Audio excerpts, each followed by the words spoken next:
A legendary Metroplex gym where bodybuilding champions are born. These men and women have taken the human form to its absolute limits and then some. It's a world of sweat and grind, pumping rock music and tribal grunts and roars. It's done. It's to go there to yell and scream. That's what makes champions. You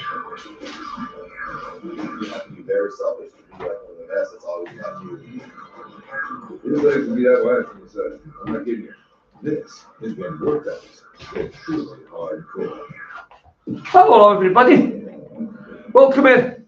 In all of us lives the outcast, the taboo. We are all outsiders, living in our own crazy land.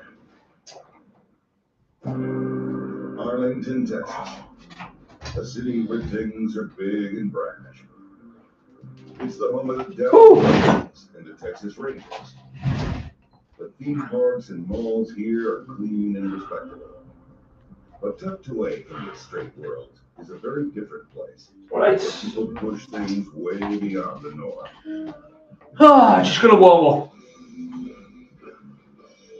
The Metroplex gym is where the world's most extreme bodybuilders train. A place where legends are born. Get that rotator cuff warmed up. Ordinary gym. That's what's important. Its members will use anything on hand to build their muscle strength.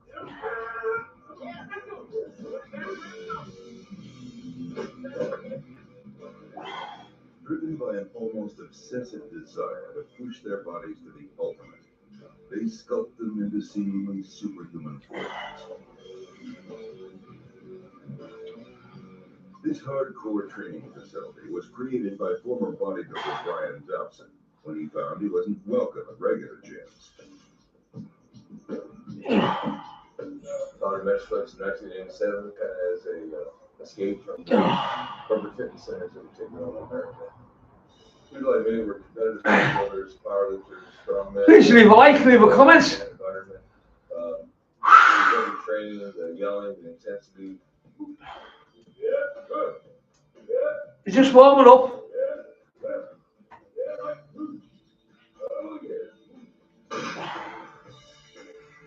Things like deadlifts, you have to have a special platform, you use chalk makes a mess. They didn't like that. I always admired, physical strength, I guess, I would see the Hercules movies and I was like, wow, I see Hercules get all the beautiful girls. I'm like, yeah, man, that's right up my alley, man. I want to be like Hercules. People do come here and, like I said, they think they want to be a bodybuilder, they walk in and, they get the old beauty and look, they may see, some guy back here dead with 100 pounds or whatever, and, they never make it back. I mean, there's people that never get out of the car. The guys at Brian's gym work towards the many competitions that could bring. Oh, Brandon, how you doing? Well, then, mate. Welcome in. Now, the majority of that revenue, 70.1% of it, came from. Good to see you back, mate. Some of the revenue came from other streams. All of them made about 0.7. How did you get on with your shoulder routine? I was watching you. 63% of Amazon's e-commerce sales came from third-party sellers selling on the platform. My name's Owen, and I've helped some of the top 100 sellers in the UK. Just warming me rotator cuff up. Amazon businesses. These sellers This is rotator cuff. Warm up this. I'm doing chest tonight. I'm not saying this is something that can make you rich. So if you're here for that, I would recommend you don't click this ad. But if you are looking for an extra income stream that pays you every month on top of the income from your job, that's something. Right, when you come up on a rotator cuff and you're training your rotator and you're doing your chest and that, bring the shoulders 45 degrees, your arms, right? Like that, right? And I'll show you on this angle. Go up like that. So you're bringing them up. You just warming your shoulders up. Like dumbbells. They sold products that were already viral. They piggybacked on Amazon's fulfillment network, and on the success of already established brands on the platform. They were products customers already wanted, products that already had tons of reviews. I'm running a free live training this week to show you how to use the bonfire method to build an Amazon business. I seen it. I seen you do it. You do them Romanian split squats. 100% free. So you see for yourself if They're hard though. you'd like to try. Here's a couple of words from people who've attended this training in the past and got results from it. Okay, Brandon. Enjoy work, mate. See you later. See you later, Brandon. Nice one.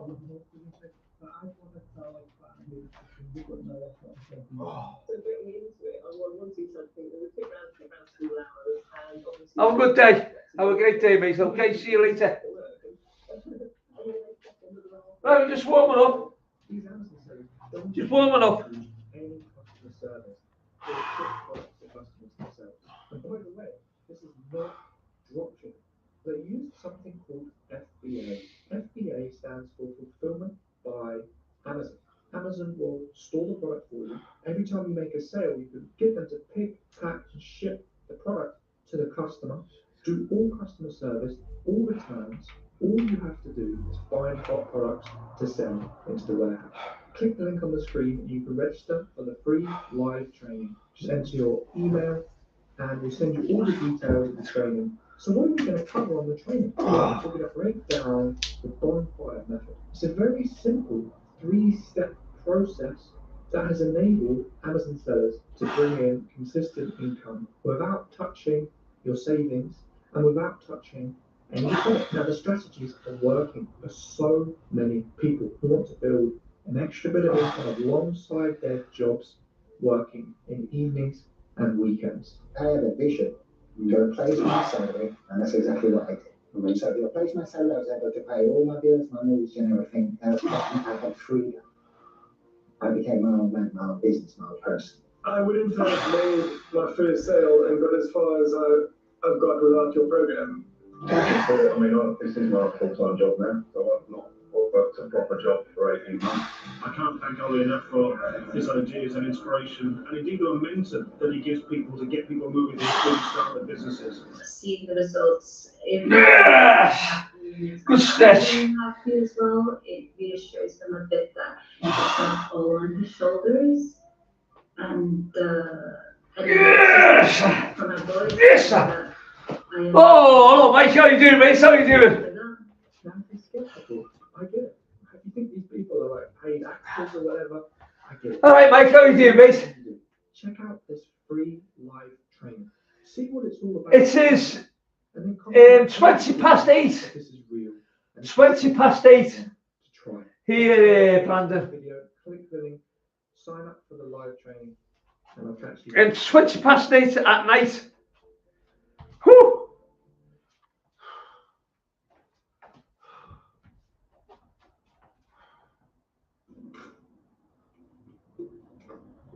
Oh.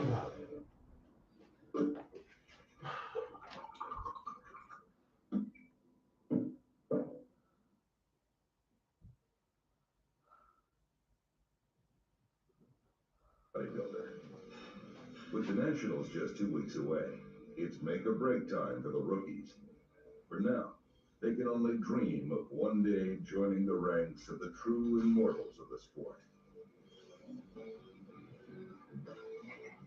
It's a Monday morning, and bodybuilding legend and former Mr. Olympia Ronnie Coleman is back working out of the gym he started Brandon, his glittering career. I'm actually watching you off your workout now. Yeah, we're 8 hours ahead of you. I'm watching your leg routine now. Brian's new training partner started out life as a normal kid. Romanian split squats. One of the world's biggest. Oh, well then, mate. I never got into the sport to be Mr. Olympia.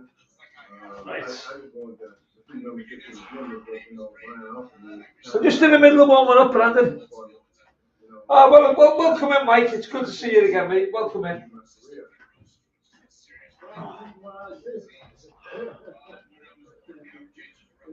wasn't no Brian, there wasn't no Ronnie. Brian's a visionary. We trained together in games, probably the first 3 years, and eventually he got so strong, he outgrew me. And we used to bring people in here to try to match him. And it was fun, man. It was kind of like the old West, that's the only time from the test Right. the champion. And a lot of them didn't make it through the first one. He won the third. Anybody else? He wasn't talking about the world champ. I didn't really care about being a world champ. I just wanted to work out and have fun all the time.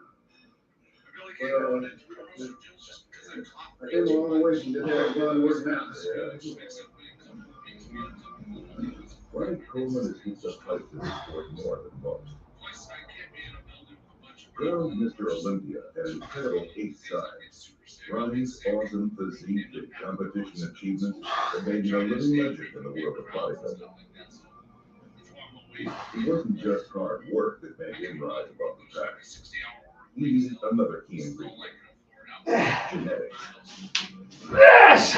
The number one most important thing you have to be a bodybuilder is genetics. You got genetics.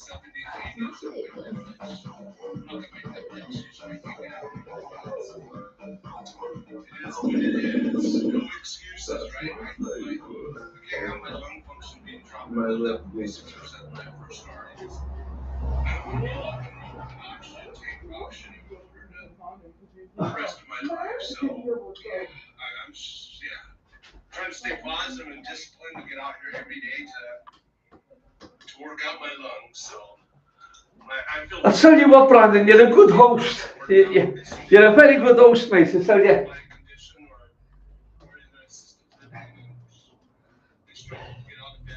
Did you see me? Did you see me? Me thing I done for Halloween for the grandkids. I put it on a post. I posted it. Have a look. Have a look at it. It's funny. It is. I done it. I done it. I stuffed it all up. I've done it for the grandkids on Halloween.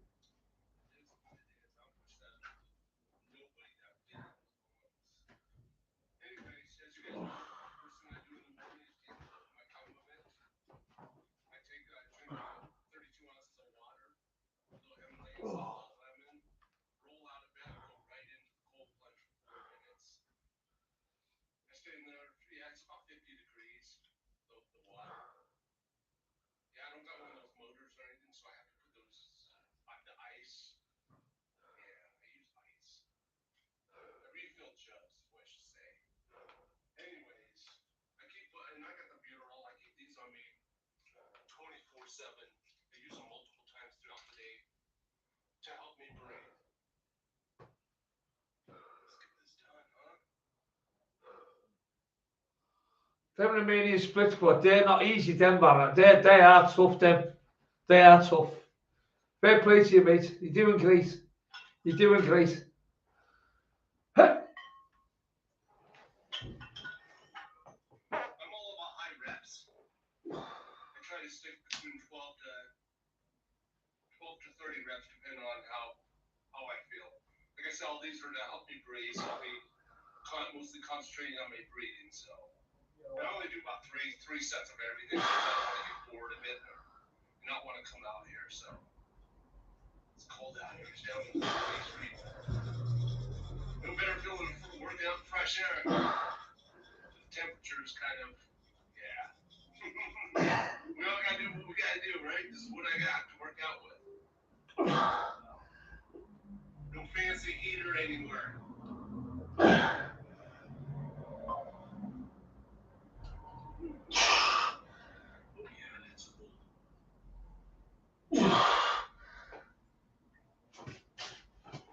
Yes! Get that blood in there. Get the blood in. Get it flowing. Get it pumping.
Let's go.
Oh, and you, mate. See you later, Brandon. Have a good day, mate. See you later.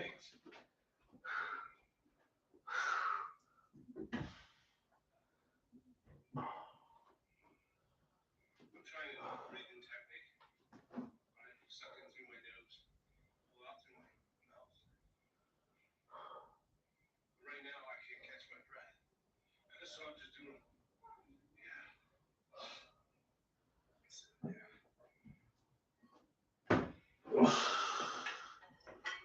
No, you're supposed to suck in through your mouth, your nose, and your breath. Push out through your All right, Karen. My blood oxygen level is so low right now. It's in the low 80s, which is not good at all. Oh, Figure something out when I'm asleep. When I wake up is when it's down to 79, 80. That's my local advisor. Showing like it was 81 or something like that. oh.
Really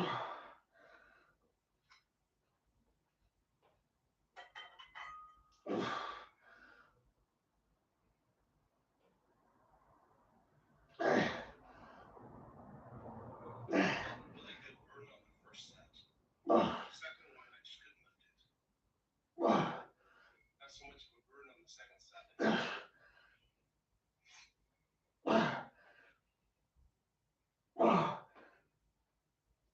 Now my lungs are starting to pump. They're not breathing through my nose right this second.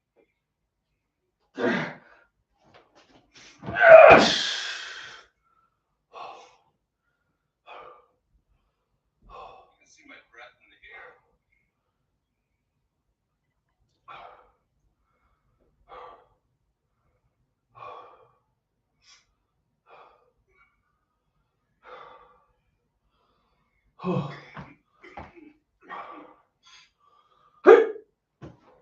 Yes. Oh, hello everybody. Welcome in.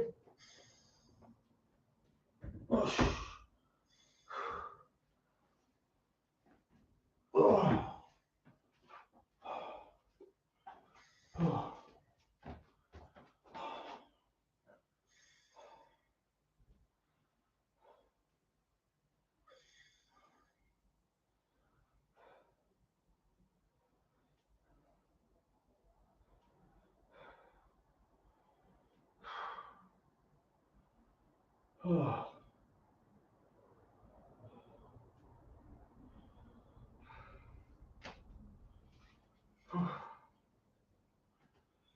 morning, everyone. Welcome back to my off-grid gym here in the middle of nowhere of Southern California.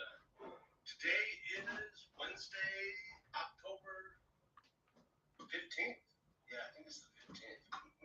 All I know is day 161 of me working out since I started my journey of working out.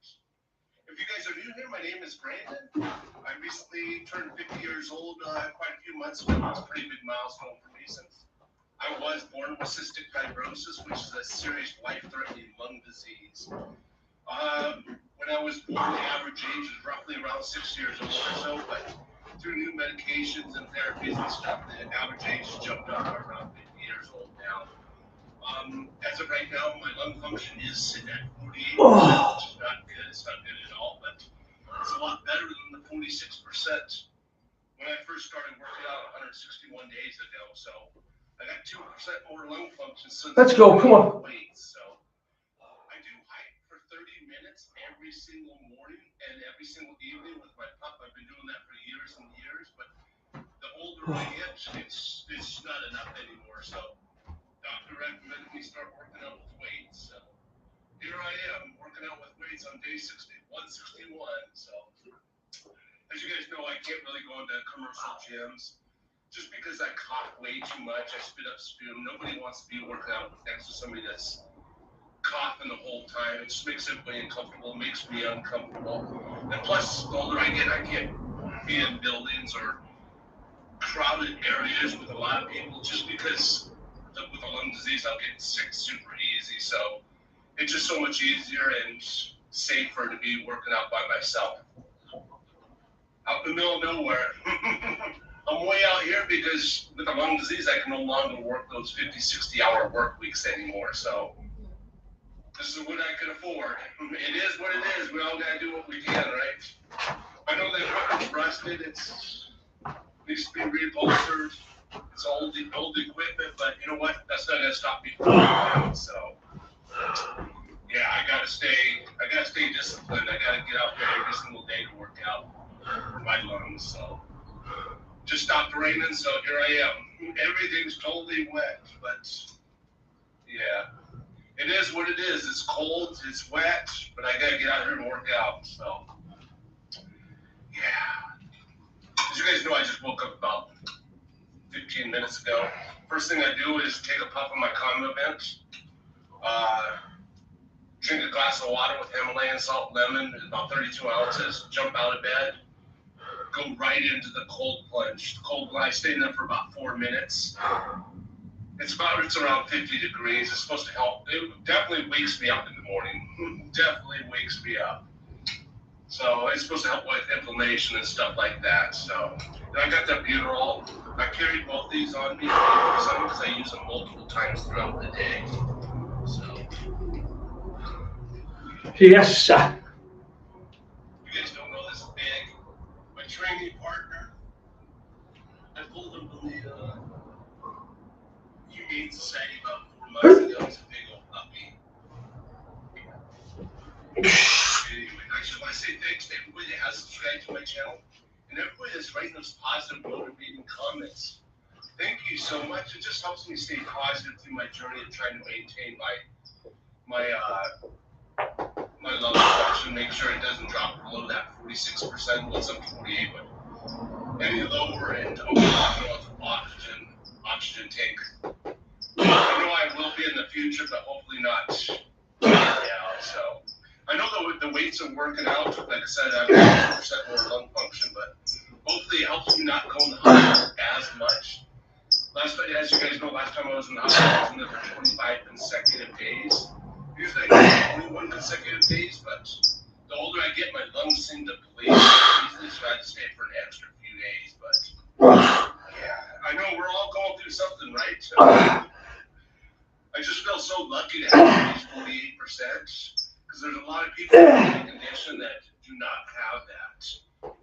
Yeah, a lot of people being an assisted living, don't hardly get out of bed. They need help doing all that stuff, and I'm just so grateful to be able to live on my own and be out here and work out and hopefully help me not get to that point anytime soon. So. Like I said, I do appreciate all the positive comments. It just helps me stay motivated to come out here. So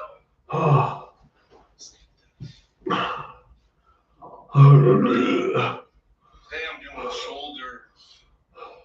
It's cold, so I'm gonna do high reps. I try to do between 12 and 30, but on shoulders, they're gonna do a lot higher today. I'm gonna do a lot of what do you call those, ladder raises, I guess. I'm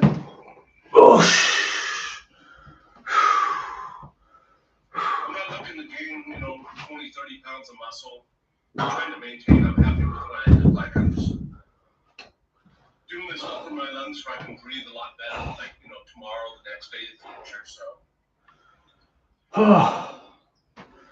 Oh, hello, Spencer. How you doing, mate? How you doing?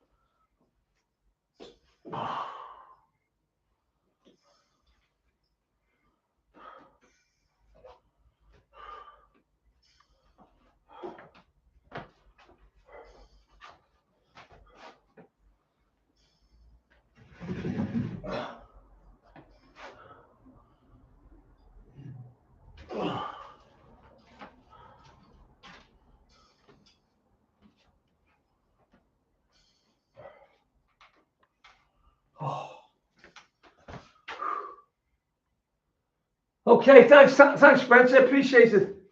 Thanks very much.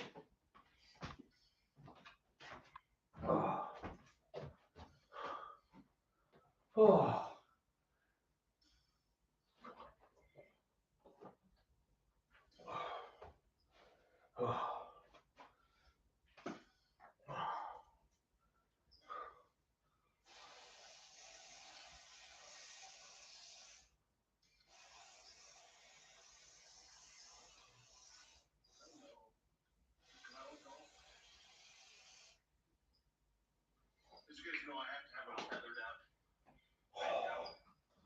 Oh, that's cold. Oh. Nobody's supposed to be hunting around here for miles, but they still do. I don't want them going after an injured deer or something and getting themselves shot or hurt or just anything. workouts, I'm not gonna be paying attention. Oh. I'm trying to concentrate on my breathing and working out. I do breathe heavily throughout my whole workouts. That's the whole point. And I will be walking off.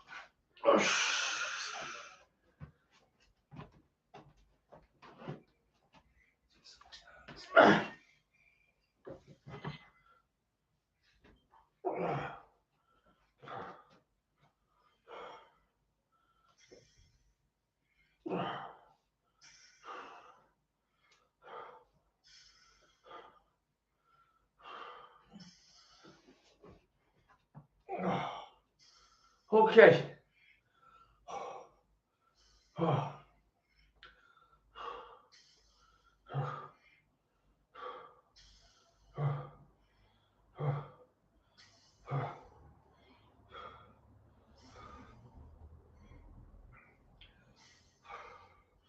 Yep.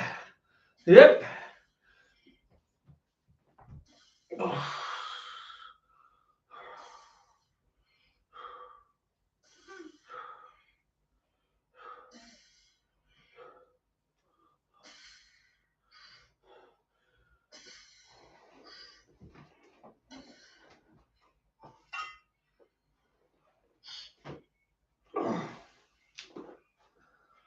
Okay, my lungs are pumping now.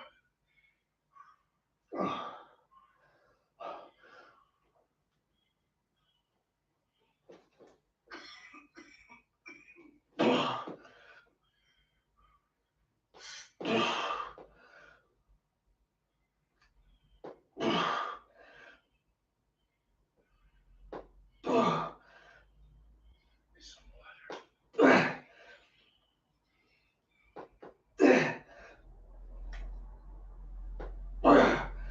As you guys know, I only drink water. Room temperature water. With a little Himalayan salt, little lemon. Try to drink about a gallon. A day. I don't drink coffee. I don't drink juices. I don't drink alcohol. Just pure water. Just water throughout the day. I don't need all that in my body.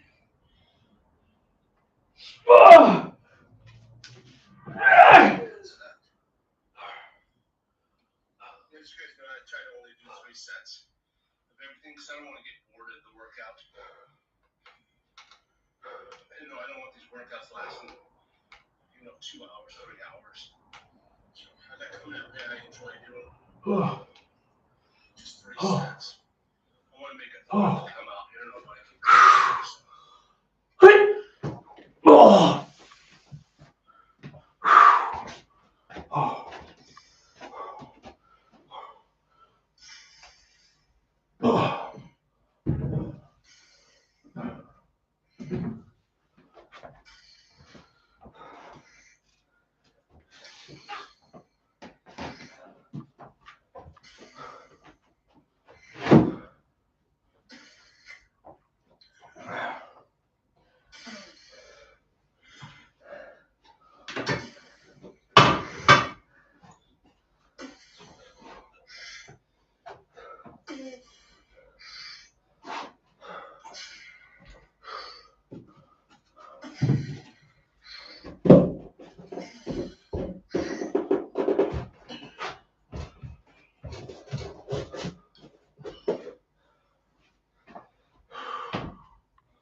My shoulders are burning right now, or the side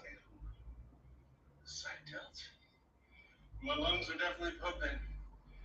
Bloody hell, Kieran. You're getting the meals in, mate. It's 2% more. You're getting the meals in. 150 days. 161 days. Oh.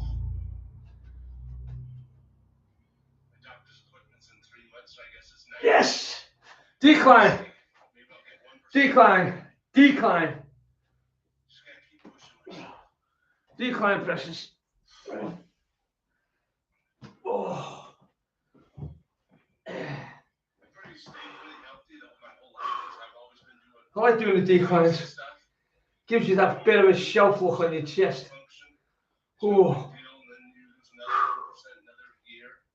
Pretty soon you're down to 50%. I kept pushing myself on the hikes, but I guess the hikes only work the upper lungs. So my problem is when I get all tested, it's my lower lungs that I'm having a problem. Oh.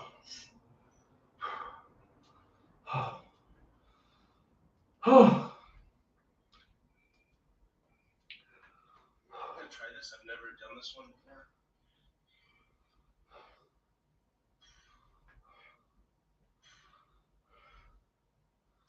I guess it feels like it works kind of the same.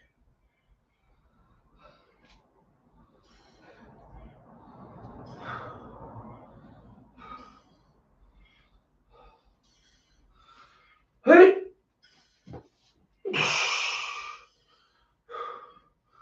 Hey.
Oh.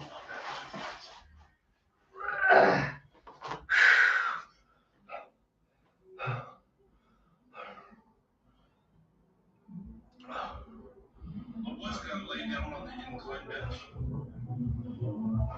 and do flies. It's soft and wet. Huh?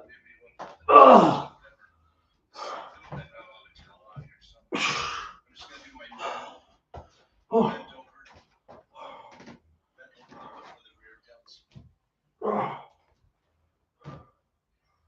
Oh. Oh. Feels good. Feels good. It's cold out here, so I don't want to be cold.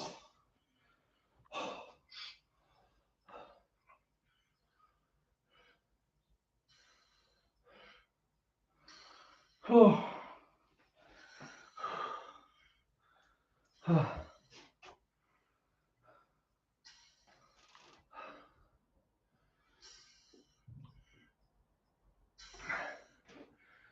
Alright.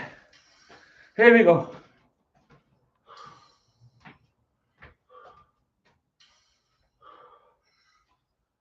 Oh.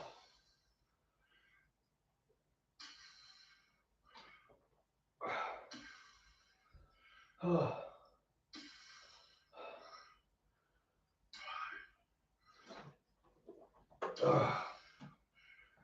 Oh yeah.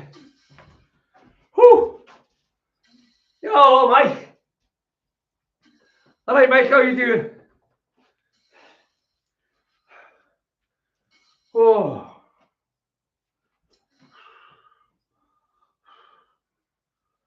Oh. Nice one, mate. Good to see you there. Good to see you there, Mike. I'm okay, thanks, Mike.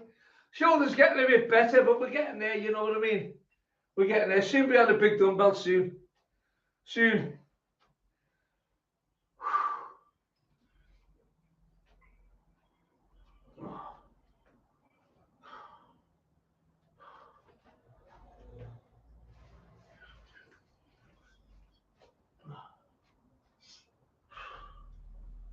Oh.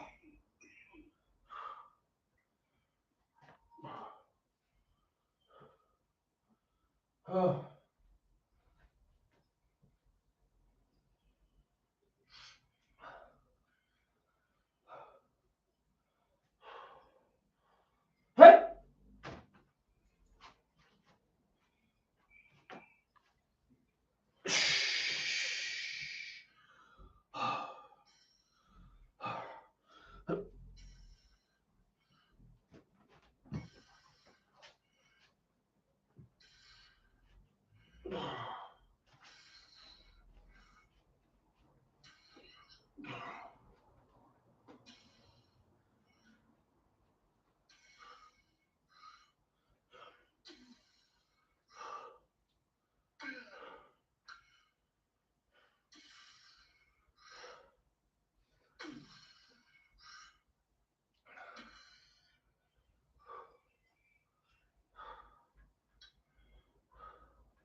Oh. Oh. Oh. Let's go. Come on.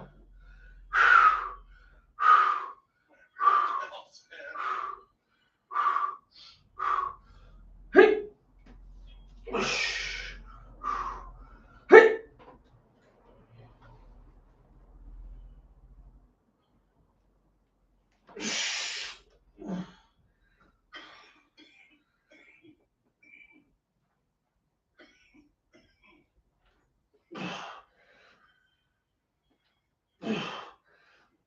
That was just getting uncomfortable. Too hot with that on. Yeah, too easy.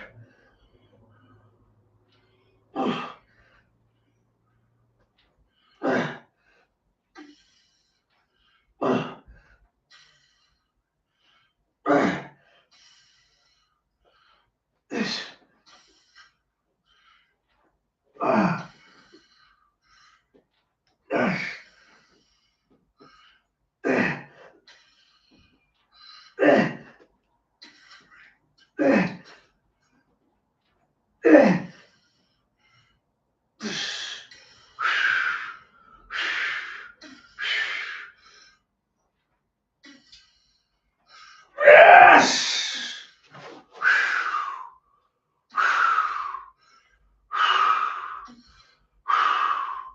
Hey!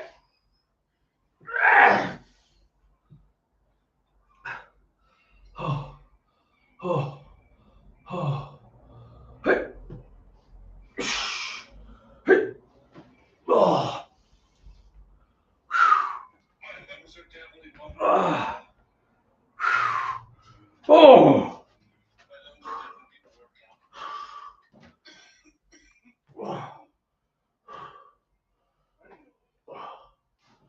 Ooh. Thanks a lot for that, mate.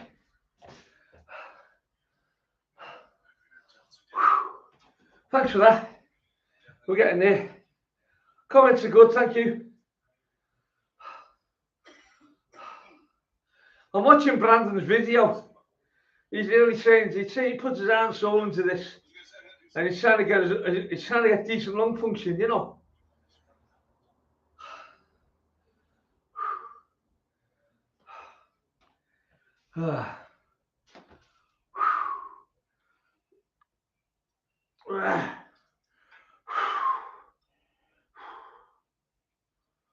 Right, let's get him pumped now. Feel a pump.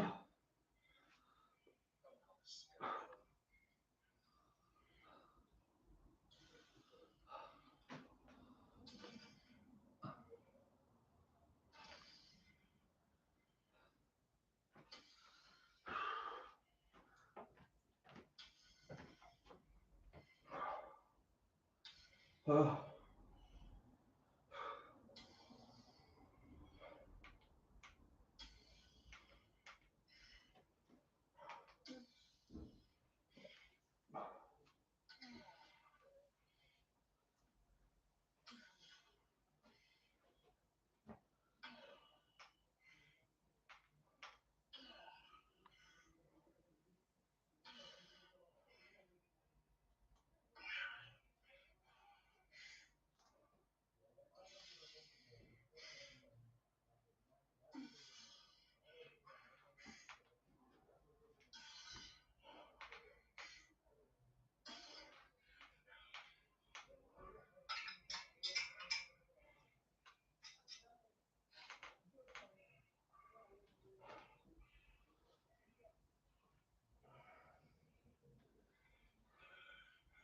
My lungs are definitely pumped.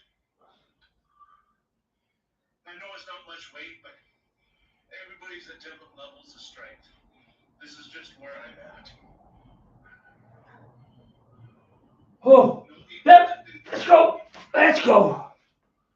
I really want to get them heavyweights going, but I can't at the minute.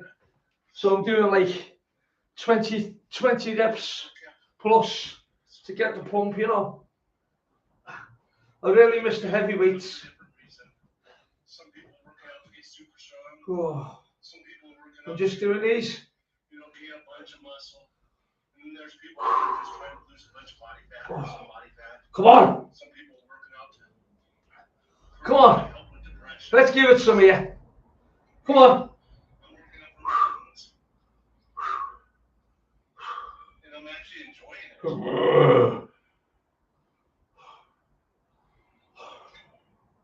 I haven't worked out since I was in my early Let's go. 18 years, something like that.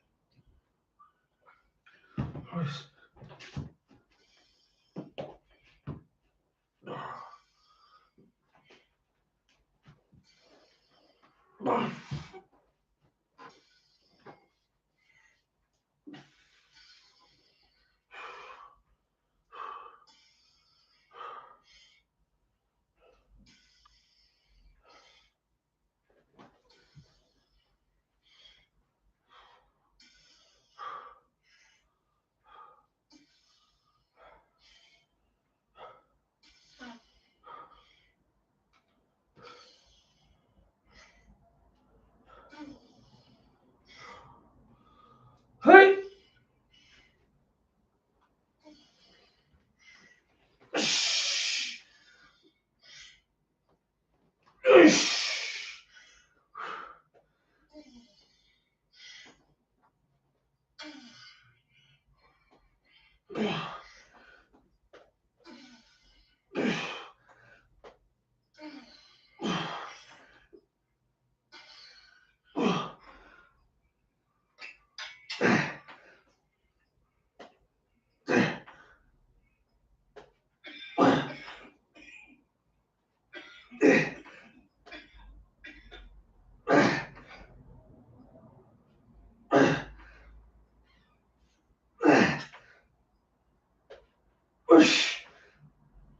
Okay, that guy's moving around.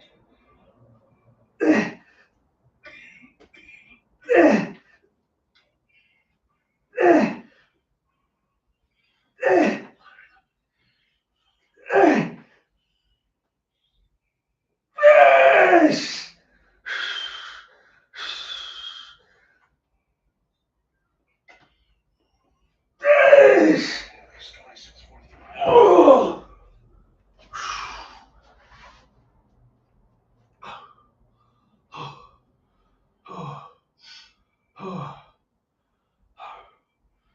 No better feeling than working out in nature, man. Nobody around for miles. No cars. People talking.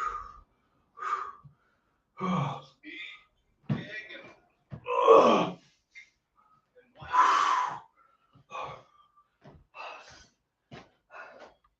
The air feels so fresh after a rain. Feels so good. No germs out here. Oh yeah. Stay out of my eyes. Whew. Less chances of getting sick. Did anyone see the guy I done for the kids? I put it on YouTube. Hey, for Halloween. That scared them, won't it? Whew.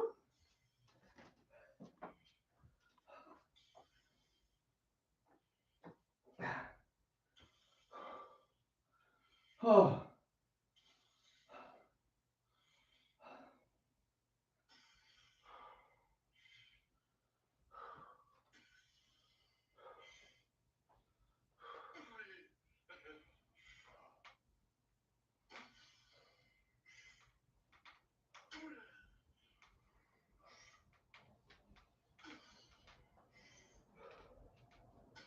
Oh.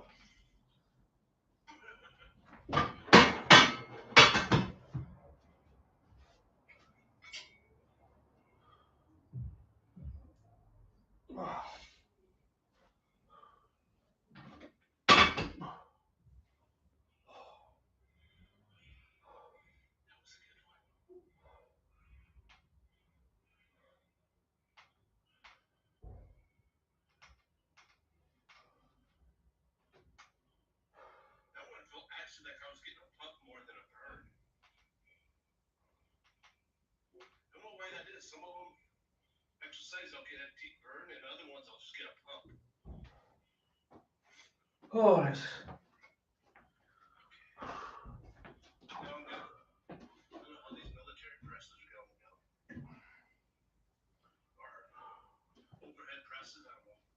When I was in school, we called them overhead press.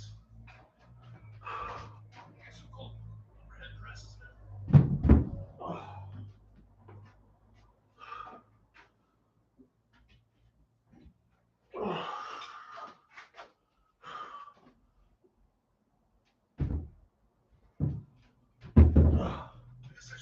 Alright, we're going to do a shock set. I only do this now every now and again. Shock it. Oh yeah. Oh, let's go. Come on. Oh.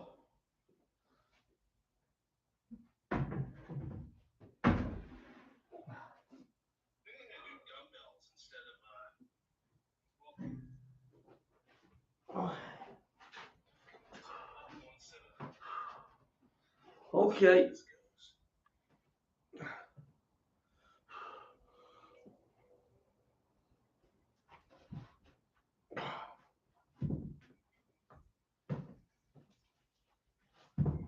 shoulders are burned right now. That's why I don't think I could do this 45 pounds. Like I said, we're all at different levels of strength, so.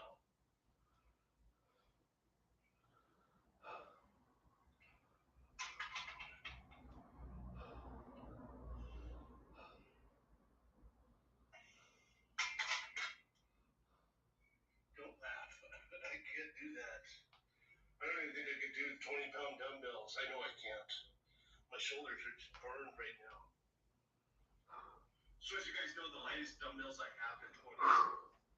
Last time I was in the hospital, 25 days. Somebody came by and stole. I know you're saying Epsom salts, Mike, but I haven't got a bath anymore. All I got is a cold bath. That's why I've been using complete weights. Oh. Then I'm just gonna have to do the 10-pound plate weights. Oh. My shoulders are just burned right now. Hey. Right, we're gonna go for the burners here. Hey. I'm just using my cell phone. I just want to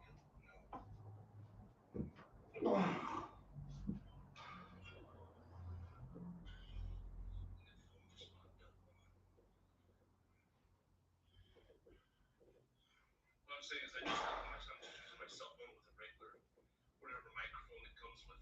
I don't have a special mic or anything. My shoulders are broken right now. This is a good feeling.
I was watching some people subscribe to my channel last night.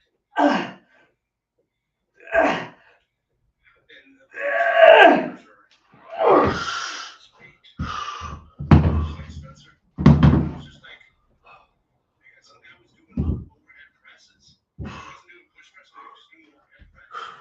It was like 5 or something like that. I was like, how is that even possible?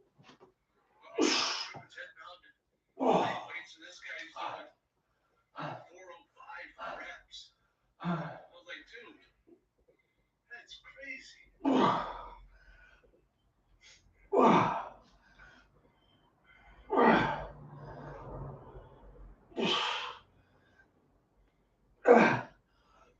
Some people are like older, they're like 65, 64, and getting so serious.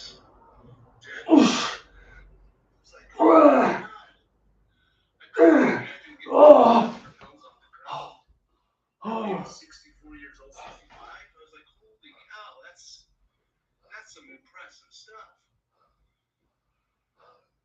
I'm only 50 and I can't get 135 off the ground. It's so motivating to watch that stuff.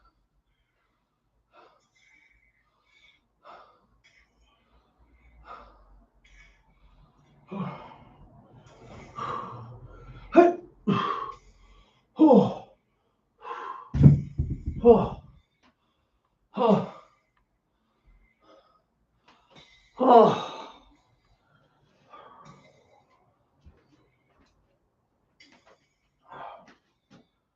Oh.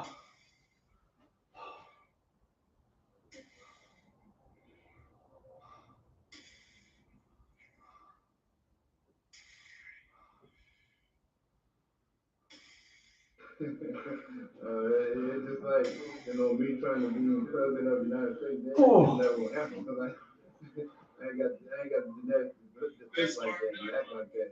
I mean, Ronnie is a genetic freak. I feel like God built him to be a bodybuilder, man. It should be the best.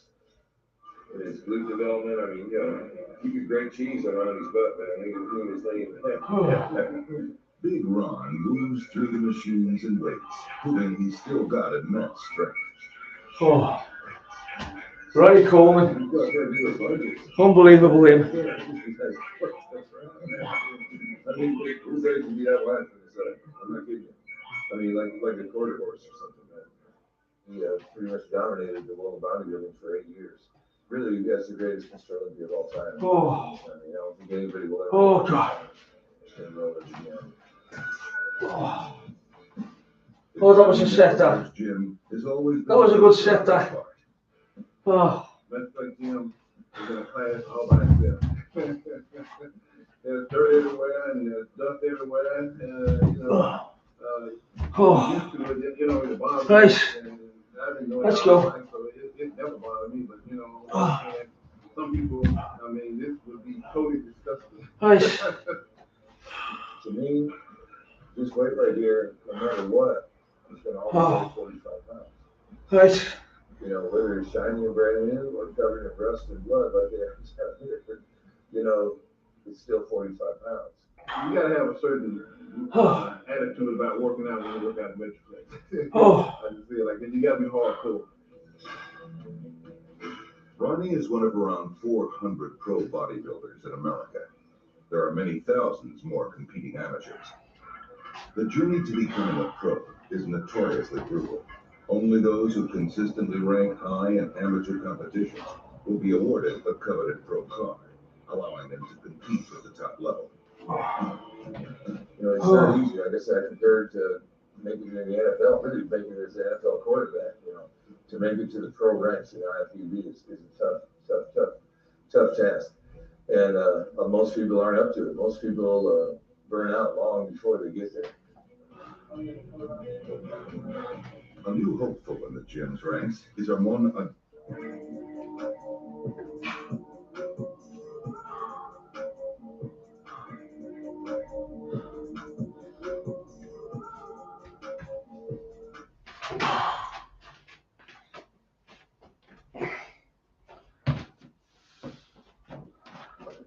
Maxine for falling to pieces and I need a fresh start and I need to smile and laugh about quickly in my face.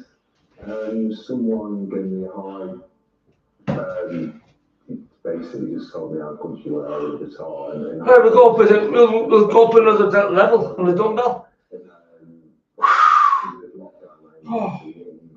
was great for me because it means I didn't have to travel. I think with training like that, it's the recovery. You've got to get your breath back. Right, you do another one of them. But we're going heavier. We've got a heavier dumbbell to start with. To reassure me everything was going to be great, and it was, and everything that you told me was so promised about everything. Let's go. Come on. Come on. Yes. Things explained everything. Come on. Perfect and accurate. Absolutely. It's the highest quality. I'm not even going to be honest. Hey. I was expecting a bit of pain from now and again, but I don't think I've had any sort of pain in any aspect. It's all been so easy and Everything's just flying base of that. Like a smile.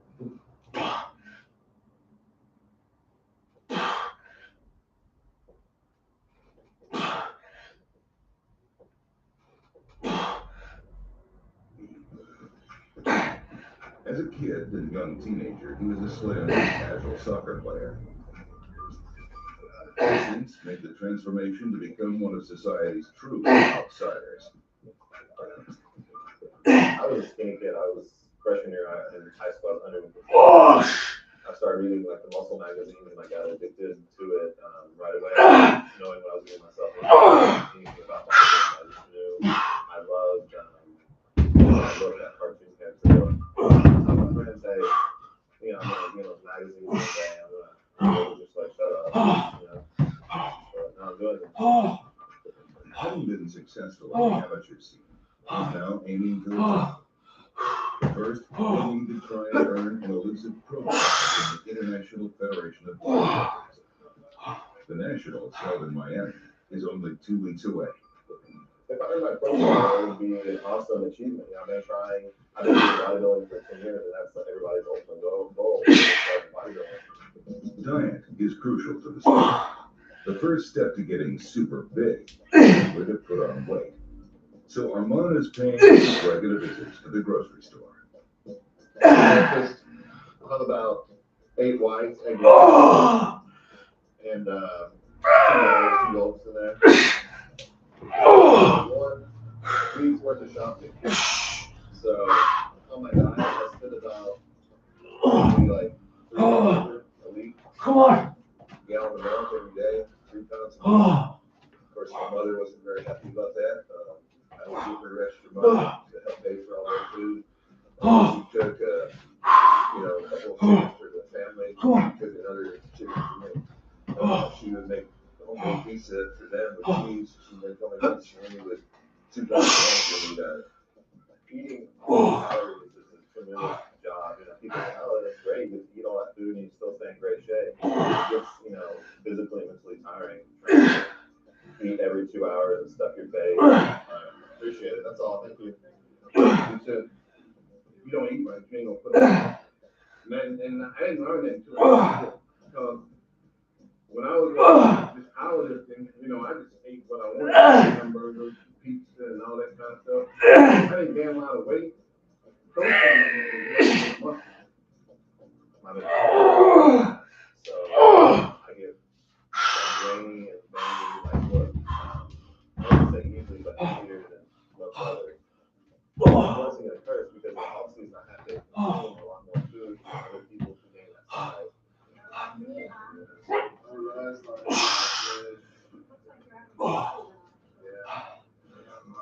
Coming up, Armand continues to get his body into shape.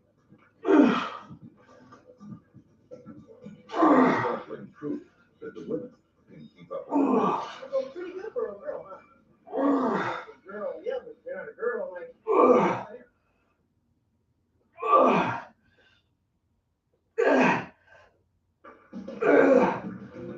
The Metroflex gym is the epicenter of the hardcore bodybuilding scene. Despite the rusty weights and graffiti walls, this place is where the big boys of the sport train. I mean, the really big boys. Under the watchful eye of trainer and gym manager Brian Babson, a group of committed athletes pump and press hundreds of pounds of solid metal weight, hoping to reach bodybuilding stardom and taste the riches that come with it. Yep. A marketable Mr. Olympia champion can feasibly rake in millions of dollars in sponsorships and endorsements.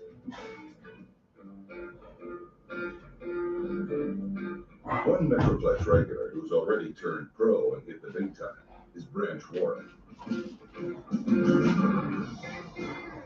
Winner of several professional bodybuilding championships, he's now living the high life. He represents the goal that the amateurs are aiming for. Waiting at home for Branch is his pregnant wife Trish, hard at work in the kitchen. Trish is an integral part of his team. She prepares and monitors every last calorie he consumes.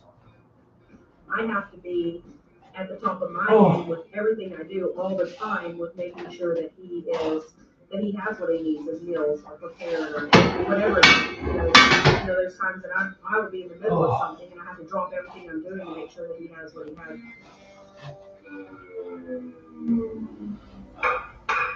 I'm dreaming about a house like this. Tell you the truth, I grew up on a ranch in West Texas, and I went to high school in the West area. And I was a kid driving a $300 car. My friends were driving Porsches and BMWs to high school. Now he too has struck it rich. But success hasn't turned Branch into a slouch. He has an inbuilt macho need to conquer and provide. Just sitting in the house all day long is just not, it's not great. You're supposed to be out killing something or hunting something or, bringing home the meat so he can make it to the next show. But, he's got his soft side. But sometimes to get by in this business, you've got to be mean.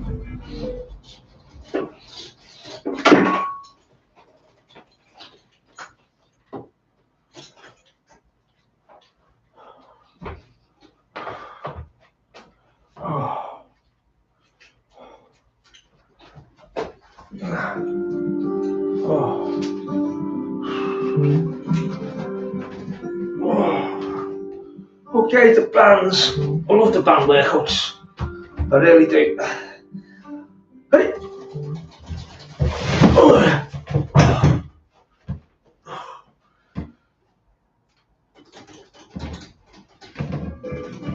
That's when Branch relies on the help of his hard-nosed agent, Joey Petrozilla.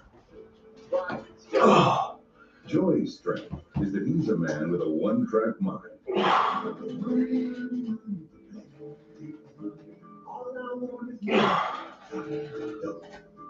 They went from nothing to, in the last 5 years, managing the top players in the industry. And when I say top players, I look at wealth, not the kicker. And the athletes I manage make a lot of money. Compared to guys he competes against, Branch makes more money than any of the top 5 like this in the world today.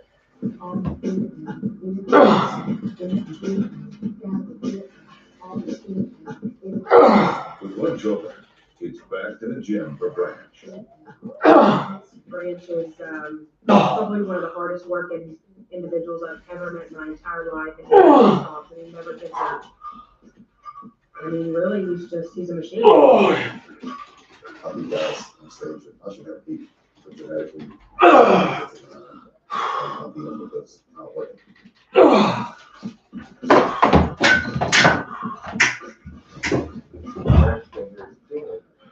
He also had great potential. He had the hardness of a veteran bodybuilder as a young man.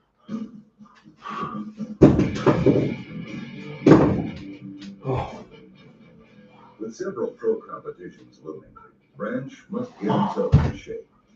That includes losing any excess body fat through a combination of tough workouts and strict diet, which doesn't always put him in the best of moods.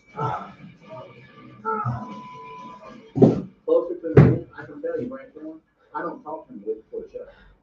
Because I fear for my life, for my health. Because he does get mad.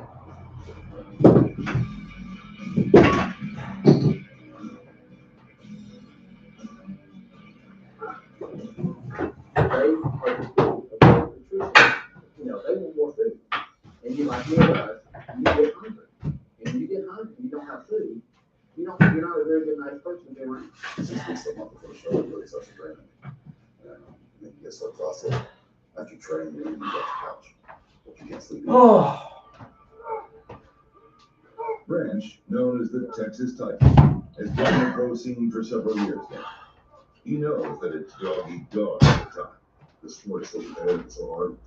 There's only the top 6, 7 guys. So if you ever get there, you gotta come there.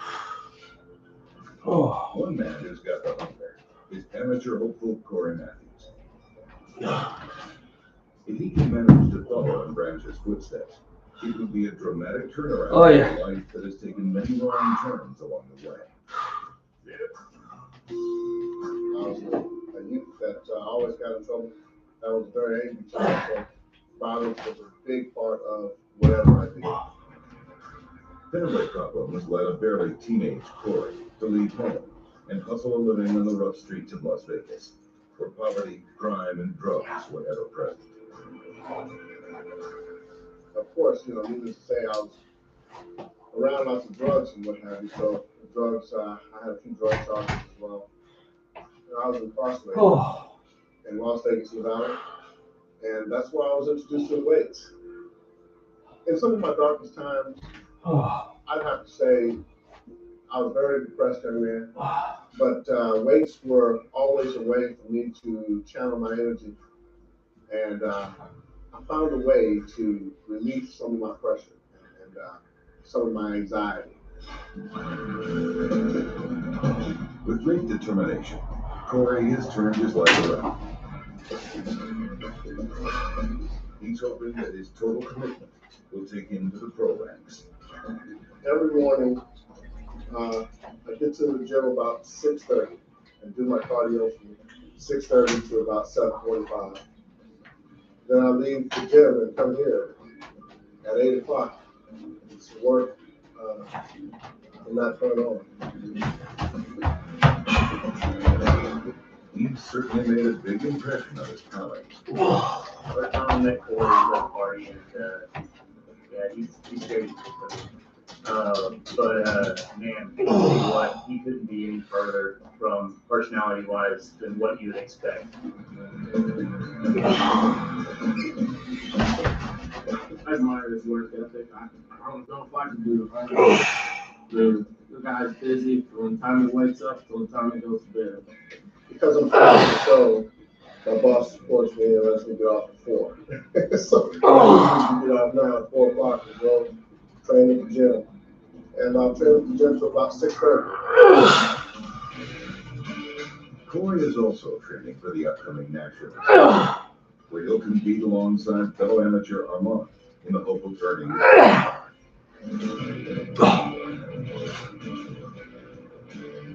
I wanted to see the new guys come in that have that passion that I had when I was a teenager, and we of course encourage them. And we try to help them, and help them do something. Oh, first one up. Yeah. Hey, what is big man? Oh, yeah. Oh, yeah. Yeah. Yeah. All right.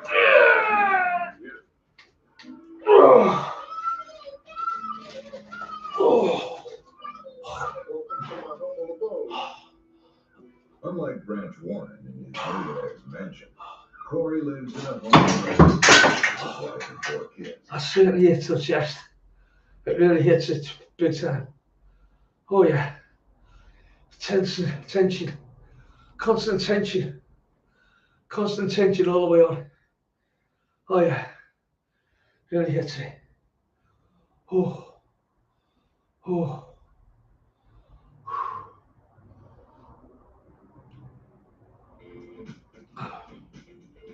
Oh.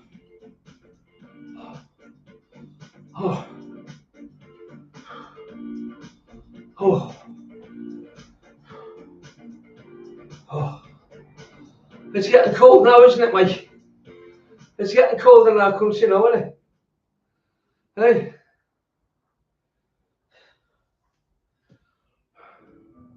He's got to fit his domestic commitments into an already crammed schedule. I get home and, it's eating and, of course, the playtime with the kids. And not long after that, bed. Everyone has a different reason, a different aim, a different angle as to why they want to turn pro. For me personally, I would love to just, put myself in a position where my children and my wife, we can be in a nice home. It doesn't have to be a mansion or anything. There's a third amateur at Metroplex who's looking to up his game. Chris Hunt was a teenage prodigy in the bodybuilding world. But at 21, he's now got to compete in the men's class. And it remains to be seen if he's got the physical and mental toughness to make that big step up. I made a lot of sacrifices. I've trained twice a day, cardio twice a day. The diet has been very, very strict. Everything's very precise. But I feel I'm very confident that I'm ready. Chris, along with Corey and Armand, will be competing in Miami in an attempt to turn pro.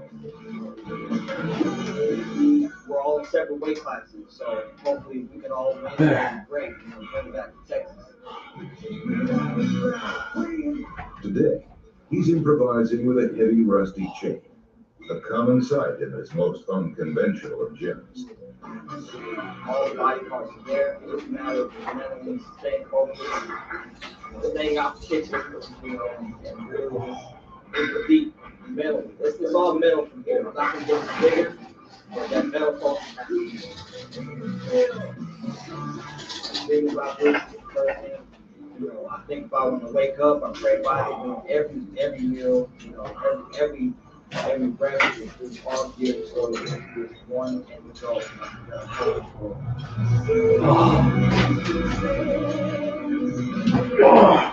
Coming up, Armand gets some much needed assistance at the chiropractor.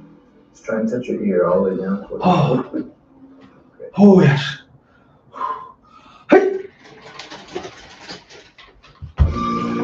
In the world of America's top bodybuilders, the latest batch of competitors to beat are in training. Eat big, lift big, and look big. But when it comes to competition, it won't come down to who lifts the most weight.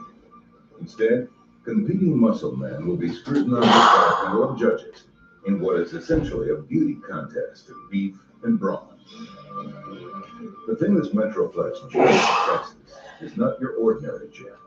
You won't find shiny chrome rowing machines, yoga mats, and jacuzzis here. Metroplex has a spit and sawdust feel, where raw brute strength is put to the test. Anything not nailed down is fair game.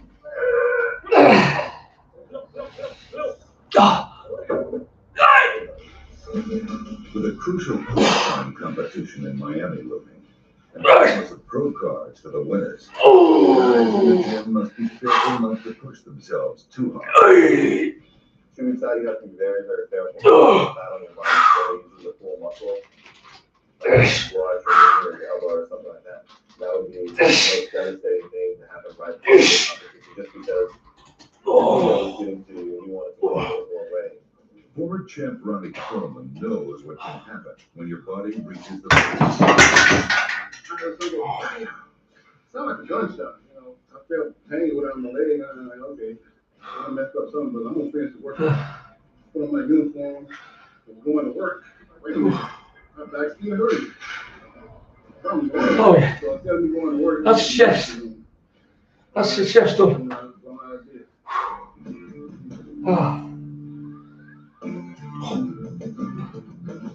Do you know what I never done today?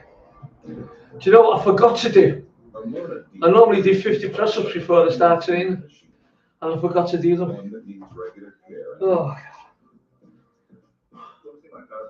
I always do press-ups before I start. And I forgot to do them. Oh well.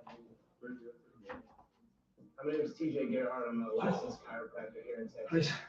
Armand spends all week hammering his body in the gym, beating himself up with all these heavy weights, and then he comes in to me twice a week, and I try and patch him back together so that he can continue. Hey, let's see. Let's do triceps. The bodybuilders, the stress, the diet, all these things have a real potential to irritate and stress out the nervous system.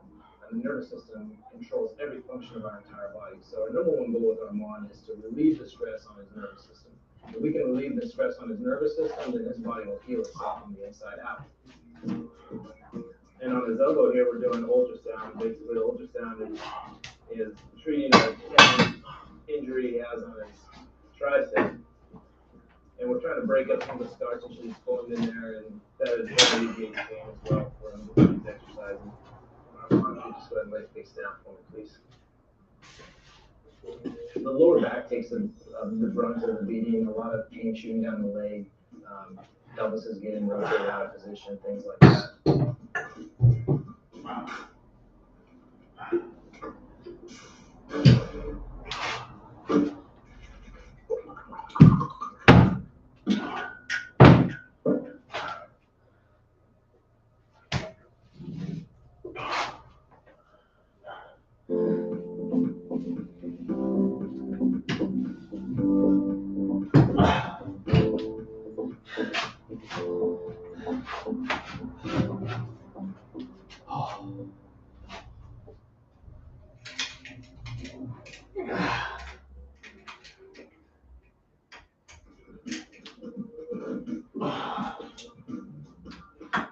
The biggest difference, obviously, is just the muscle tone around the spine. That's our biggest obstacle when it comes to doing the adjustments. I would adjust an average person much gentler than I have to adjust Armand to overcome that muscle tension and strength that he has there.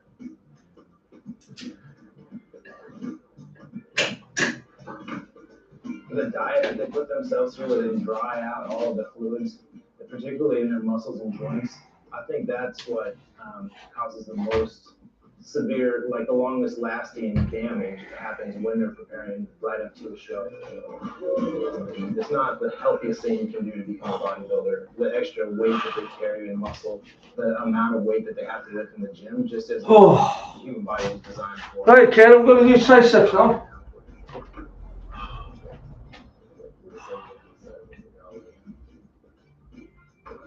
If Armand came in and said he wanted to know what he could do to be the healthiest he could be as a human being, I would tell him stop bodybuilding. But there's no way that's going to happen, so I might as well just help him along the way. All right, man. Good to go. Thank you. Good. Hey, good luck on that show. Yeah. You're doing the diet. Without TJ, I'd be a mess. My neck hurts constantly, like chronic pain. So it gives me a temporary relief until I see him the next time, because I'm beating my body up every single day.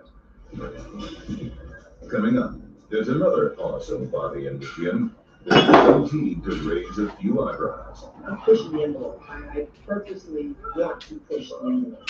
That goes pretty good for a girl, huh? And sometimes it goes right over their head. I'm saying, "We need pretty good for a girl." Yeah, but if you're not a girl, I'm like, yes, I am.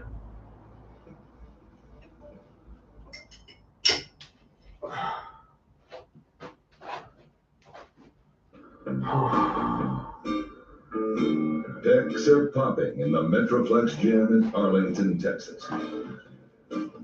These dudes are among the biggest in the sport, and they're always trying to push themselves to new limits. There's one body in the gym today that has certainly done that, and is guaranteed to turn heads. My name is Renee Tomey. I am a competitive female bodybuilder. I stress female.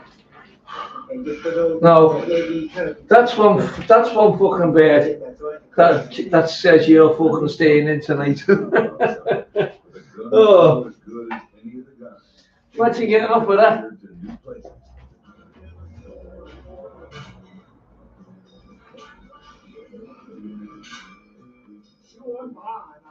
Bloody hell, there's a woman here training and she's got arms like Ronnie Coleman. Hey, that's the one that grabs over and says you're staying in tonight.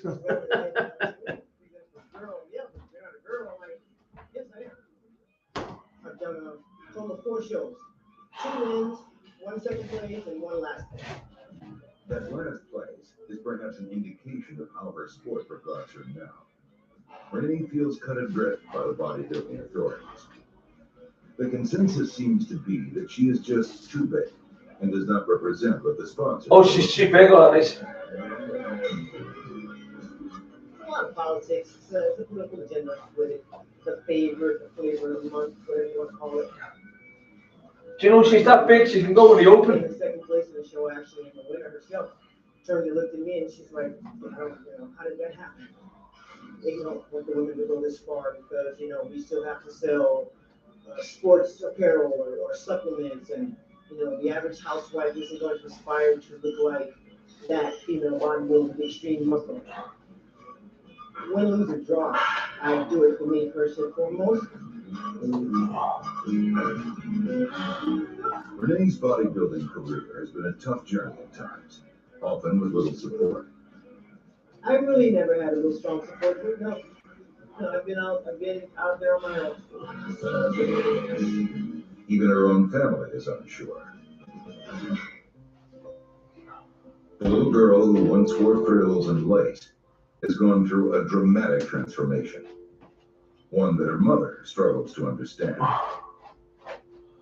My mom is old-fashioned, and she's women just don't have muscles, and she doesn't understand it. And I didn't have a little boy; I had a little girl. You know, that kind of attitude, mentality that she has. I don't appreciate being dictated to and told, you know, what I'm supposed to look like. You know, how far I cannot take my body. So, you know, it's always been that way for me. The message that I like to get across is that look what a woman can do. If she just give them that ball, give them that chance, just to take her body to whatever limits that she can, you know, give her that ball and let her run with it. I had to kind of find my family, you know, within people that I met in the sport, whether they be fans, followers, people in the gym. Renee is one of the few athletes in the game to talk openly about whether she uses anabolic steroids to help her gain that extraordinary bulk and muscle. In the past, I have. When you get to a certain level of bodybuilding, I'm not gonna lie, I'm not gonna punches. It's almost necessary evil, and that's just the truth about it.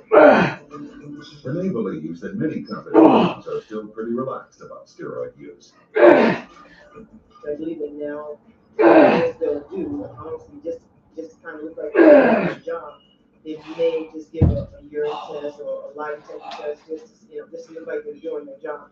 But there's honestly, there's ways past that. There's ways to get past that.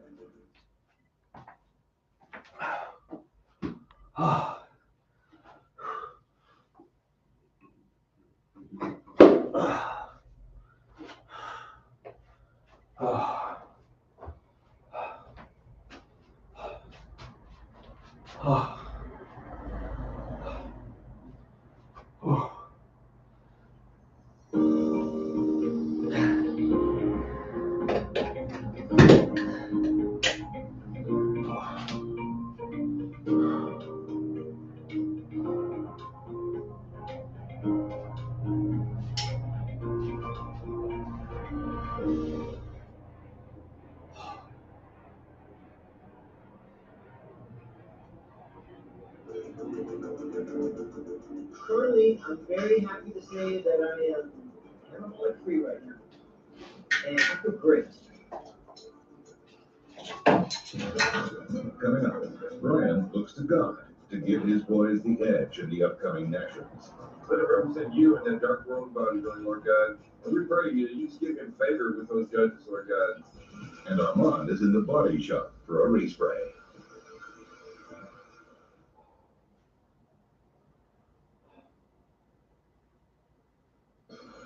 It's another day at the Metroplex gym.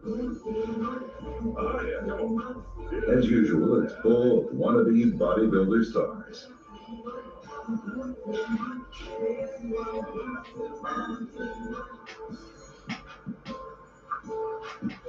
Joey Petrazilla, agent to several of Metroplex's bodybuilders, is heading into the gym to meet owner Brian and talk over upcoming events. What's up, man? How you doing, man? Hey, Ken, what's going on, man? Theirs is an odd relationship, but it seems to work. You know how it goes. The thing about working with these guys, you know, I could be working with CEOs in corporate America at 10 o'clock in the morning. And at 3 o'clock in the morning, I'm in the gym with Brian Dobson, who is able to.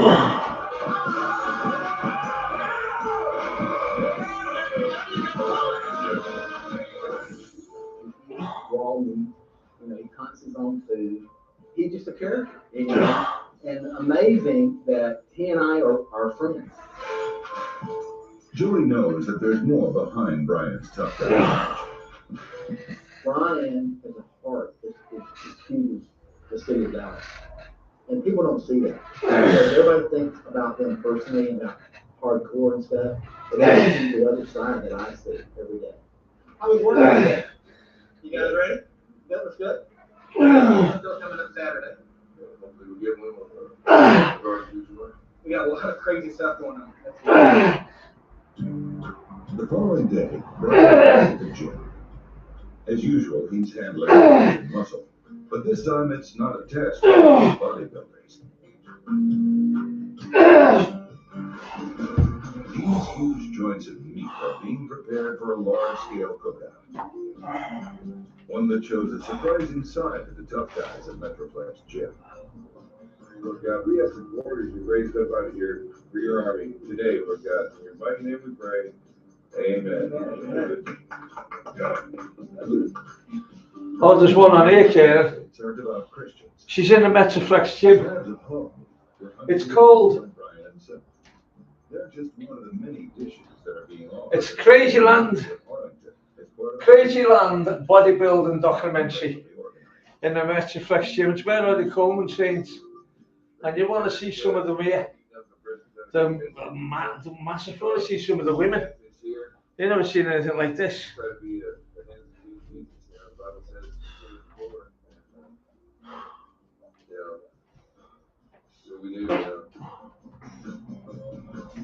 Several of the bodybuilders at the Metroplex Gym, including Corey, have put down the dumbbells and joined Brian on his charitable mission.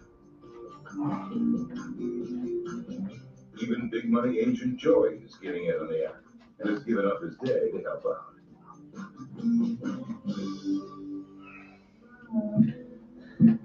Dozens of hungry stomachs are being filled, some cold bodies being clothed.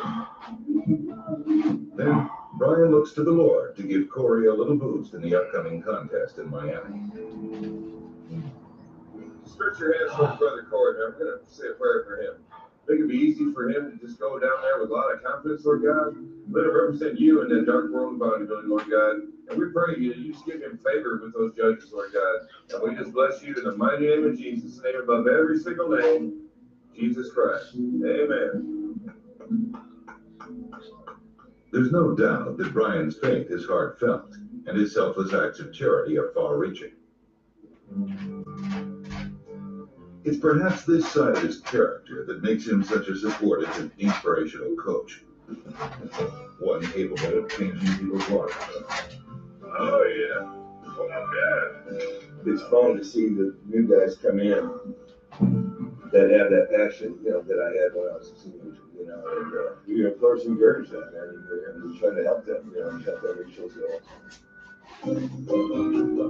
Meanwhile, across town, Armand's paying a visit to his local strip mall. There's something else he needs to do as part of his preparation for the upcoming competition. Get himself a spray tan. Good, how are you? Pretty good. Should be my spray tan. Spray? Okay. Go get ready. Let me know when you're ready. Okay. This year, the true story of a broadband customer who wrestled with destiny, traveled the giants of cyberspace, and tasted the elixir of connection. An epic journey to switch internet provider.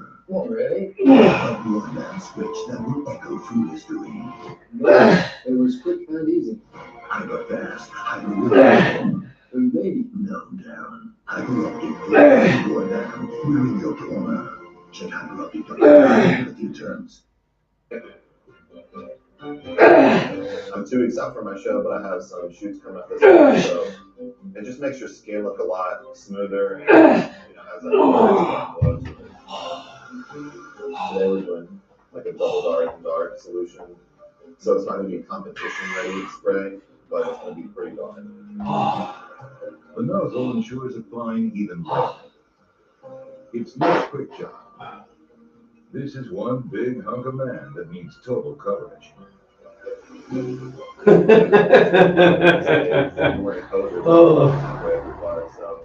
you have to get everything sprayed because if it goes over and that shows that white, it's really distracting.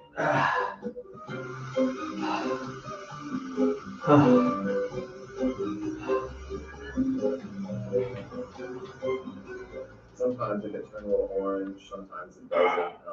I've seen guys actually get sprayed and they turn a greenish color. Luckily for Armand, his swarthy dark complexion provides the perfect base color. Rather than divine intervention, Armand is putting his trust in a good tan. You have to be very selfish to be like one of the best. It's always about you. Your tanning, your eating, your cooking, your training, your sleep, everything. Coming up. You see your man, Kenny. With the competition looming, the guys get some straight talk from their pose coach. All this right here, all this, get it in, and get it out. Quit taking forever.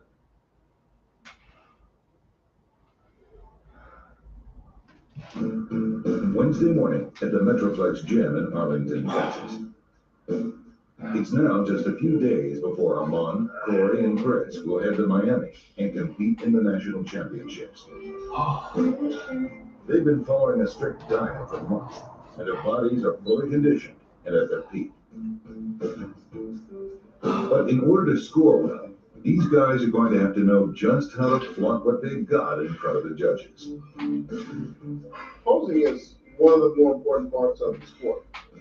You have to know how to show what you have. Anyone can have muscle, but if they don't know how to show it, it doesn't do them any good. And so that's where the posing coaches come in. Enter Sheila Brown. Let me see your man, Kenny. All men. To those unfamiliar with this sport, this exaggerated posing may look ridiculous, but it's how bodybuilders score all-important competition points. Flex from the legs up, because you know, as a judge, you're sitting lower, so make sure your legs are the first thing flex. I've been posing coaching for about 20 years, and I posed from Branch Warren to Ronnie Coleman, Iris Howe. These are all top contenders. A good pose coach will instruct the bodybuilders how to show their best points and conceal their flaws. Squeeze those glutes when you take the side. Always squeeze those glutes. What makes a good posing coach, I feel, is patience and learning their personalities and knowing when to pull and when to be aggressive. I am a little bit more aggressive. Those I've had for years and a little bit more passive with the ones that I've had. I'm reeling in, and when I'm in for a while, and I'm like, snap that whip. It's a difficult job, learning how to flex all your muscles at once while still maintaining a cool poise. And point out certain things, you know, hey, this is a better point for you. You have, show your physique off a little better this way. You know, if you just twist a little bit that way, and, you know, we can see that. Sheila can clearly see the problems of each competitor's pose, and she doesn't hold back. Here we go again. Come on. Apparently you didn't know he had awesome lats because you don't sweat around like you should. So I'm looking at Corey and I'm noticing that when he flexes his lats, he does a lat spread, he slots something his chest out. And judges, he sit low. So I'm trying to tell him to tilt back towards us so we can see his full spread. We want to give the judges what they want to see because they're the ones that are going to give you your scores. The judges will be scrutinizing each body to see if the muscles shape up. Muscle shape, hardness, dryness, separation, fullness, balance. They want a balanced physique.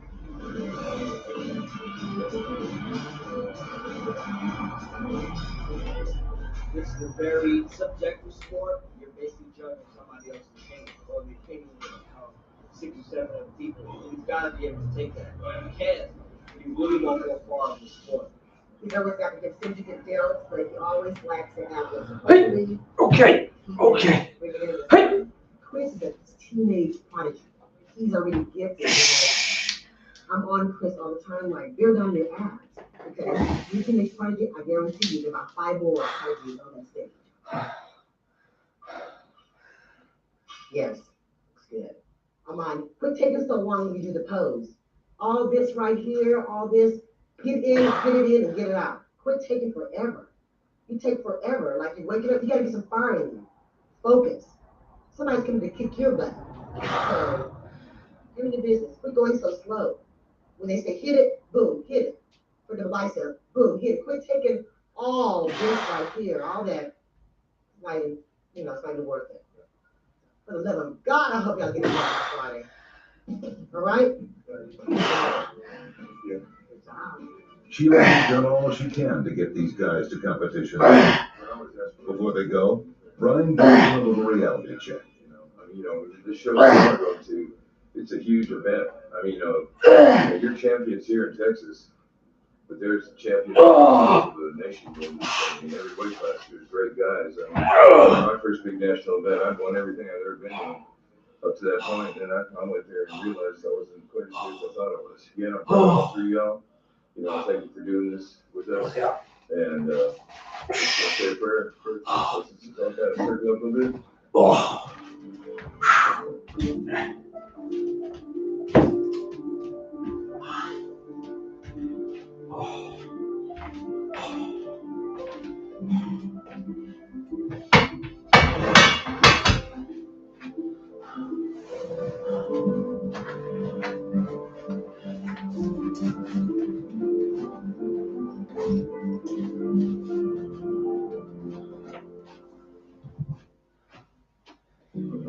What if your car offered you benefits like a Financial Times subscription and class pass? Upgrade to Revolut Metal today.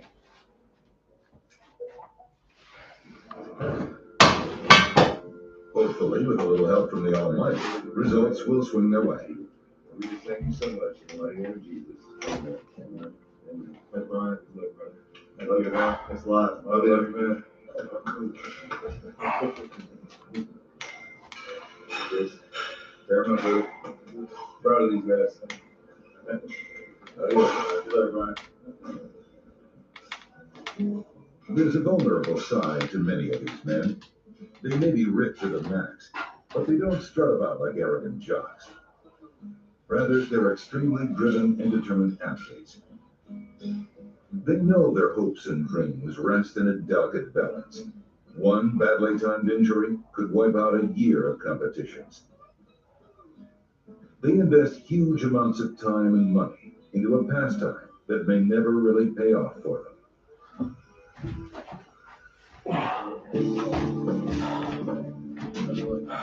Well, fellas, last time we reached the show, I'm pretty confident that the Lord is with me. He's blessed me thus far, and I'd like to just stay humble and know that as long as I do my best, then there will be no regrets.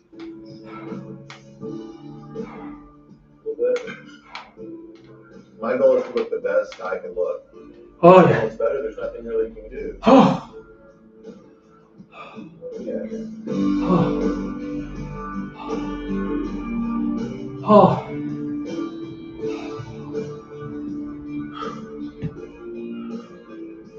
Hey.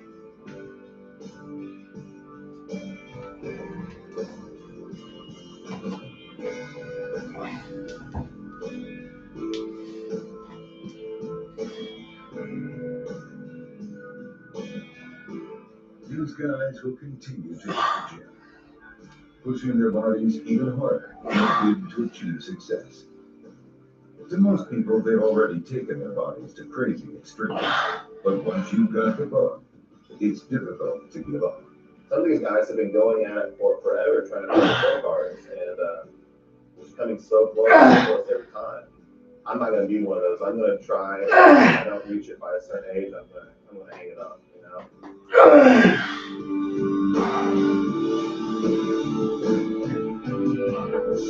Oh.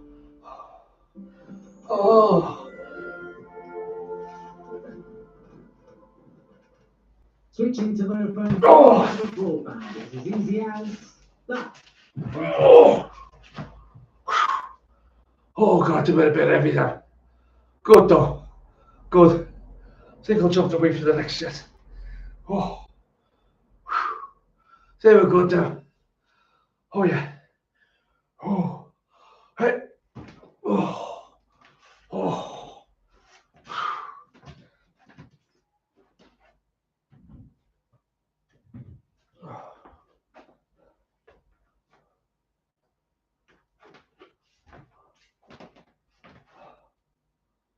Oh.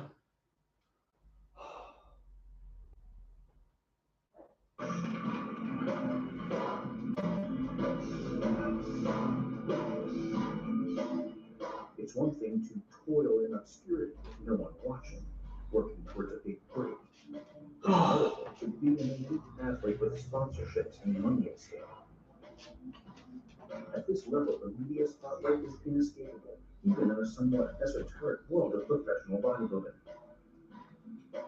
Your privacy becomes a commodity. The adulation or criticism of the fans is never far from your mind, and now any misstep or difficulty is broadcast for the world to see.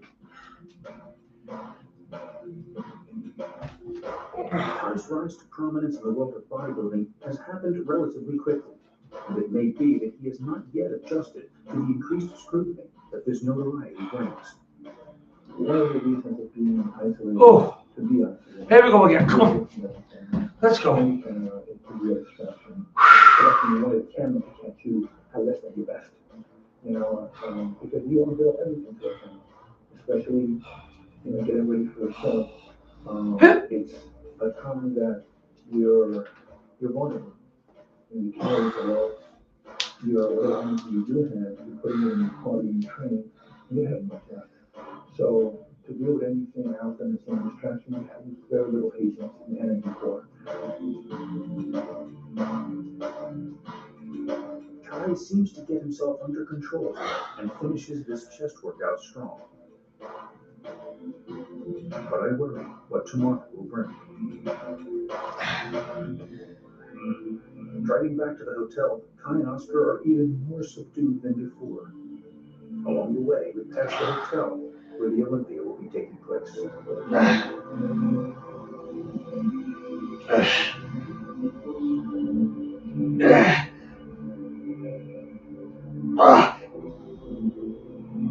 Oh, bloody hell. The earth is always offering us another way to find peace and every challenge. Crashes of opportunity only available because of failure. Alternatives to help out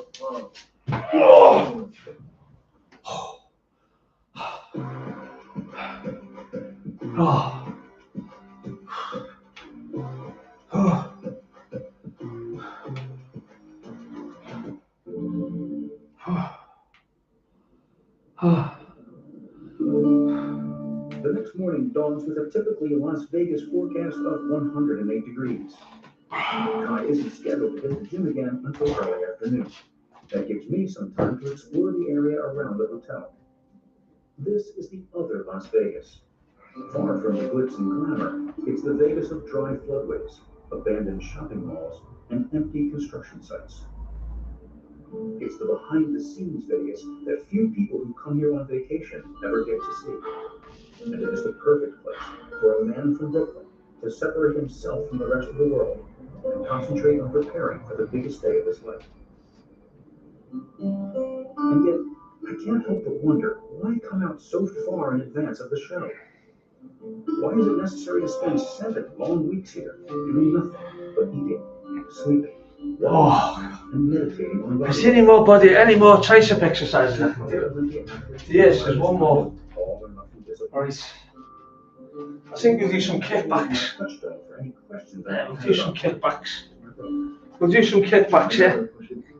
There's that many, isn't he? I can't think right now. Nice. Smallest little chunk. If I have to do nothing but live and eat and read bodybuilding to the exclusion of watching television, talking to friends, with the Olympia at stake, I'll do it. I'll do it. If I had ever made it to that level, the Olympia was at stake, and I had a shot at making history, I mean, I could be the first guy to ever win the Olympia with the first shot. I don't give up what I have to do. I would lock myself in a room, and I wouldn't talk to anyone or do anything other than eat, sleep, train, whatever. I can't. So I agree with that mindset.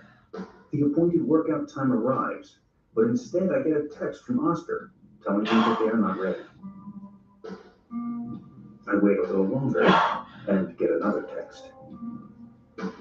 Day is turning into night, and I am still waiting. Ty is simply not ready to go.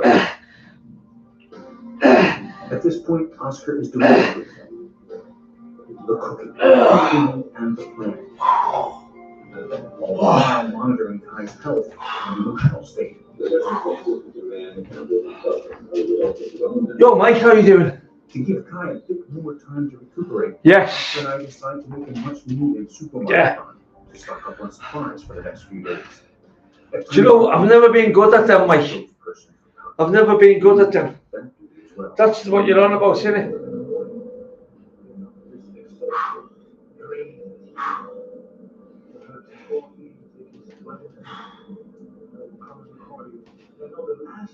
Oh.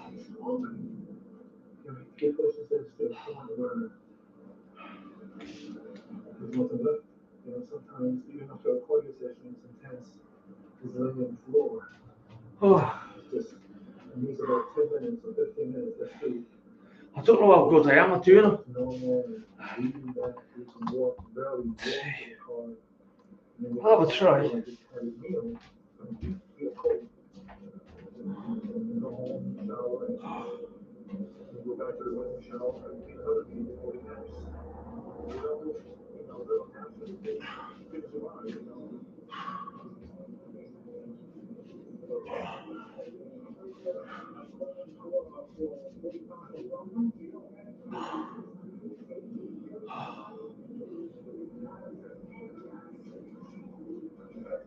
Oscar has trained many athletes over the years. How does one get to be the guru of champions? At one time, Oscar himself was a competing bodybuilder with several wins under his belt. I never started with sport of bodybuilding. Shoulders not letting me. In fact, don't like it when people, the person. I'll be honest with you, Mike, I'm not strong enough to do them, to be fair. Not anymore, anyway. Oh, thanks anyway for the suggestion. I'm not strong enough to do them anymore, I don't think. I've been doing press ups for that long. Oh. I've got a press up board and all the tricep movements are dead close. God, I can't struggle with them. But I was really good at looking at an individual, seeing what they need, make adjustments, and just go for it, and they won. And women, men, hundreds of athletes that I work with. Close grip bench presses are good. This time that I call my wife and leave her messages, that's the way we communicate sometimes, just she calls me, she leaves me messages, I call her, leave me messages. Sometimes she calls me, she leaves recordings of my son trying to talk, or my daughter leaves me a message. But it's just like all of us have to pay a price one way or another to create something great. Nothing great ever comes without a sacrifice, a pain.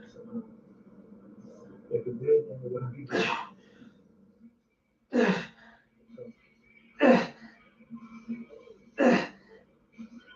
It's 11 p.m. Nearly 12 hours have passed since our original scheduled meeting time, and Kai is finally ready for a leg workout.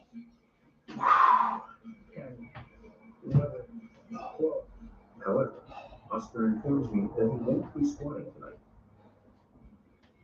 Kai is known for his powerful squats, but the whites of his eyes are still full of blood from the previous squat night, when he pushed himself so hard that the blood vessels ruptured.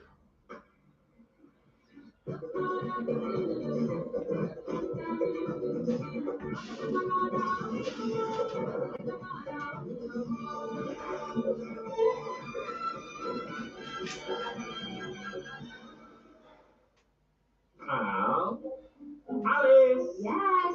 Cup of PG? Oh, yeah, go on. So how did you meet? We met on that celebrity dance show, didn't we? You just took my breath away. So did the samba. Gave me a stitch. You're actually made of stitches. So it's true love. You're not going to have a little dance? Do I look like a rich tea? Simmer down, children. Try out. Yes, it's chaotic. But we just live life one tea at a time.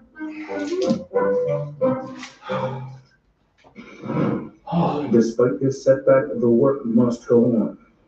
2, 3.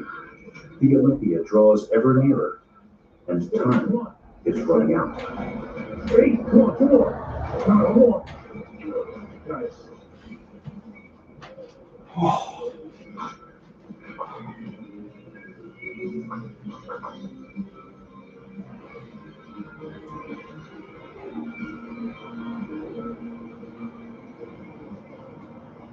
Bodybuilding is rigorous and repetitive. Anyone who wants to succeed in this sport must master the discipline of robotic repetition while maintaining a high level of physical intensity. Every time relax. 2, 3, 4.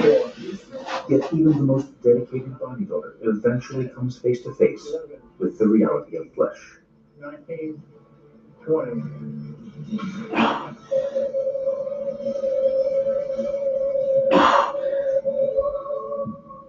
Tonight, Kai is crashing into the limitations of the human body.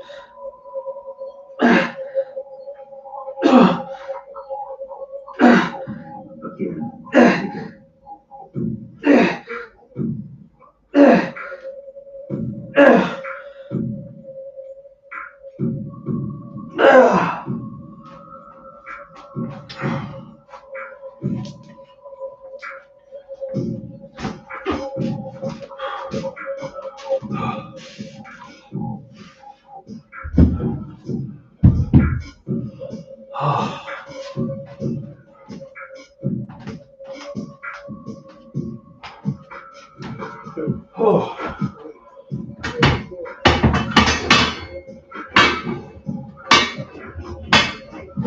At this point, there is no Kai without Oscar. It seems like Kai has given himself over to Oscar completely. Catch your breath. Again. 5. I've seen Michael O'Hare do these. 3. I like this one when he does. 2, 1. Let's do it. 1, 2. 3. Let's go. Number 1. 1 more. I've never touched steroids, Michael O'Hare.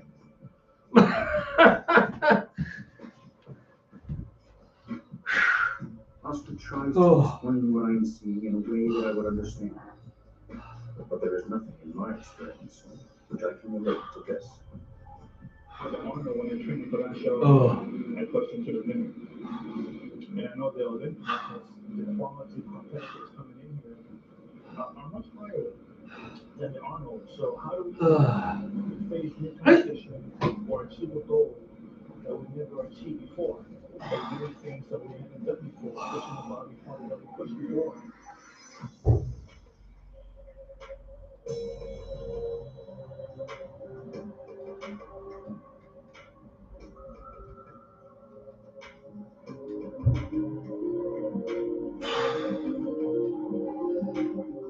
The responsibility now resting on Oscar's shoulders is as staggering as the weight Kai must continue to push with his rebelling body. Like a father, like a brother, tonight this gentle drill sergeant gives Kai what he does not have. Collect your thoughts, what the energy is going to have. Overcome the stress and the fastness all at once. 14, 13, 16, 17, 18, 19. How do we go to the point where it doesn't get to him? It's in his mind. So this is where it becomes similar to like a monk in a monastery, because it becomes very spiritual, it becomes very mental. You know, right now it's all in the mind. He could lose it mentally, you know, if I wasn't here or wasn't keeping it together. And a lot of guys, unfortunately.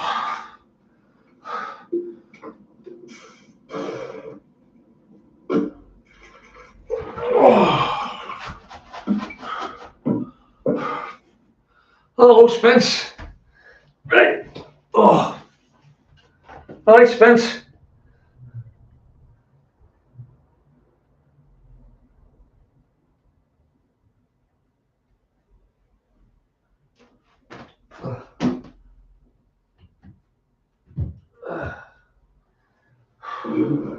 But right now, the only way we're going to keep it together is to keep the sanity, to stay focused, and the ability, you know, to Oh, well then, Spencer, I appreciate that, mate. Appreciate that. Oh, I've got a good pump on the out triceps, though. Triceps are well pumped. Good pump. Eventually, Oh. frustration with himself and his mortal flesh gets the better of him.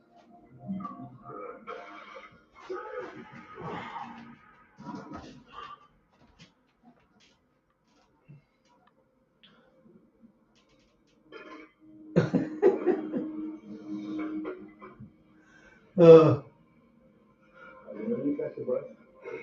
Went down to a plate. I need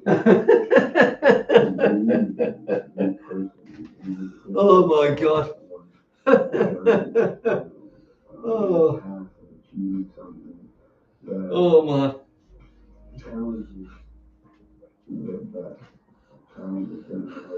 Spencer, you've got worse the chief than mine. You've got worse the chief than mine, mate. You've got matchstick heads for teeth. Matchstick heads for teeth you've got. Oh. Oh man. None of this is what I expected to see here.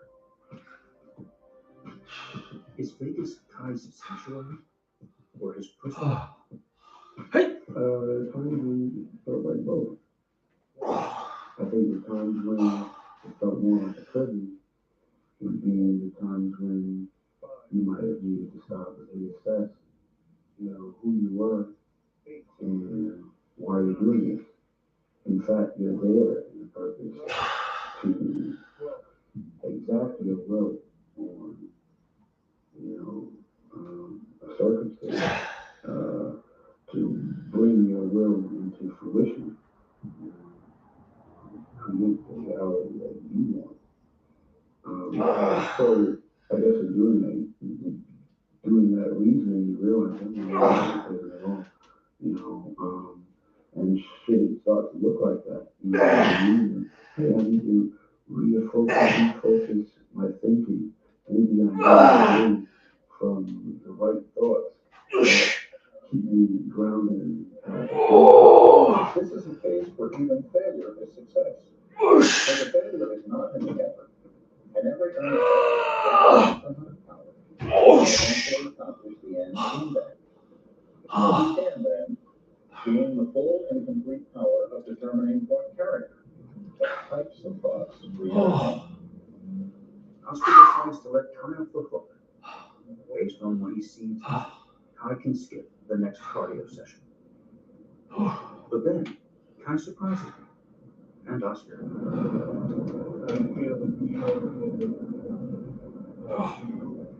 Feel better? How did you call you? You can? Yeah. You ready to record now? You found me that happened. I believe, when the day does come, all this stuff that he's going through, his character, his personality, and his life, it will make him stronger. Either this stuff will break you, or it will make Chester's still pumped. Chester's a pumped. It will make him stronger. Oh.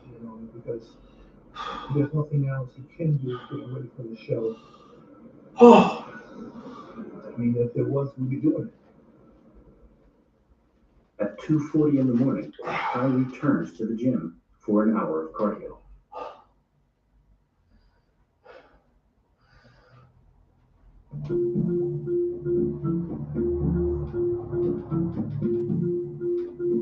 By day 3, I've realized that Kai's schedule is no schedule at all. Meals are cooked and eaten according to Kai's needs.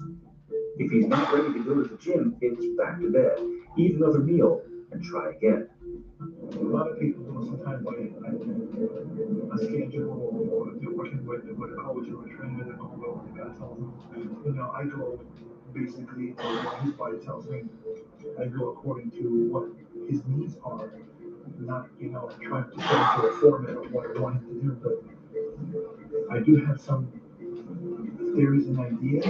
Basically, sometimes they go out the window because his body dictates he needs something else. I have one more workout to catch on before I fly back to the East Coast. At the request of the Navy Department of the Olympia Committee, I'm asked to get some physique footage to make a promo for the show. That means Yeah. sweats. I'm done, alright. Oh. Yeah. Oh.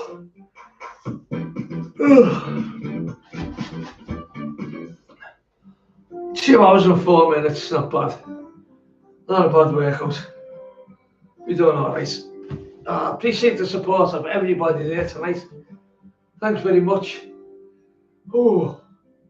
What are you training today, Spence? What are you training today?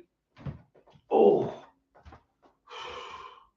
The entire time I've been shooting Kai, he has kept himself covered, but I expected that.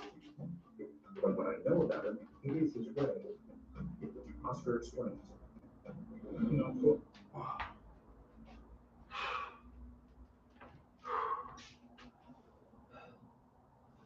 Oh God. I better get a jacket on before I freeze. It's gonna go going cold now.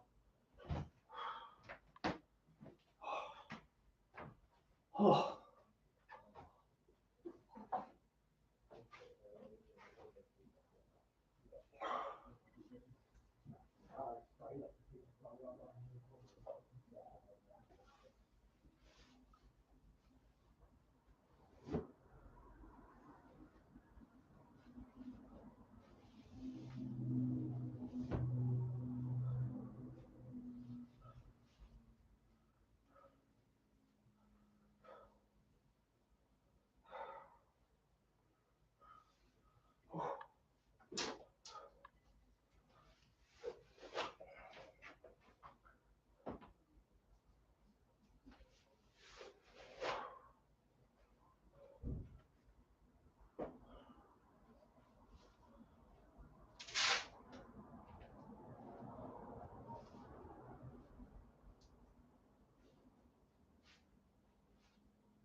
Oh.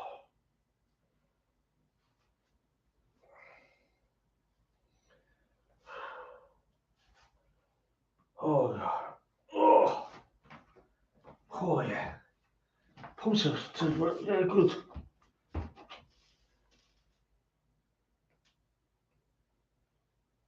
God, yeah. That was a good workout you've done there, Spence. Do you know what? I was watching it and I forgot to comment on it, you know. Where are we?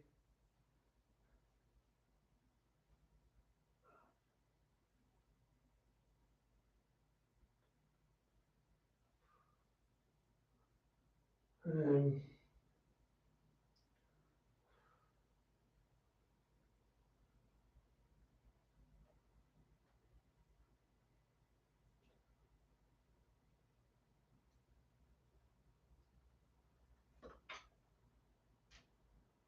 oh my God, yeah.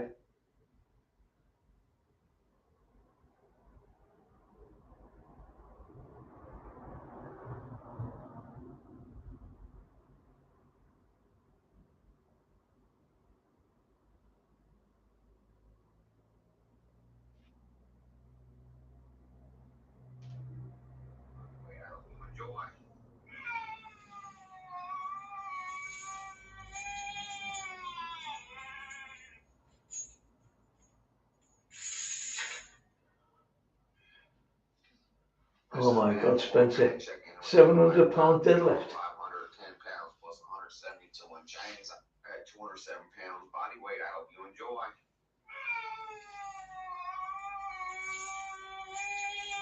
Look at that.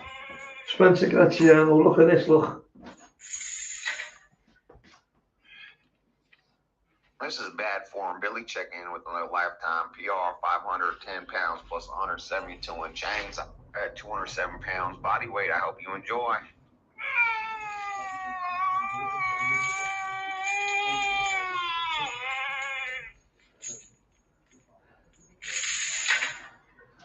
Spencer Graziano, eh? Wow. Look at that. That's impressive. That's impressive.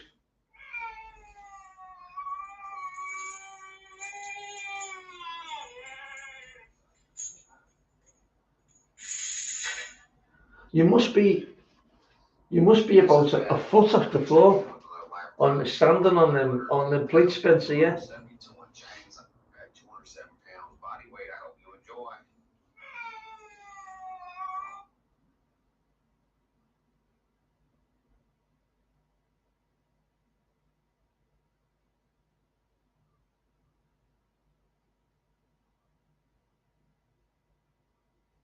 This is bad.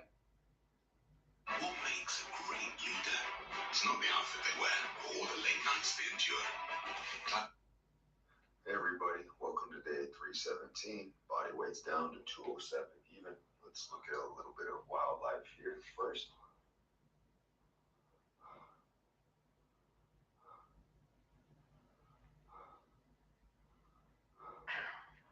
What is this, a moth spawn?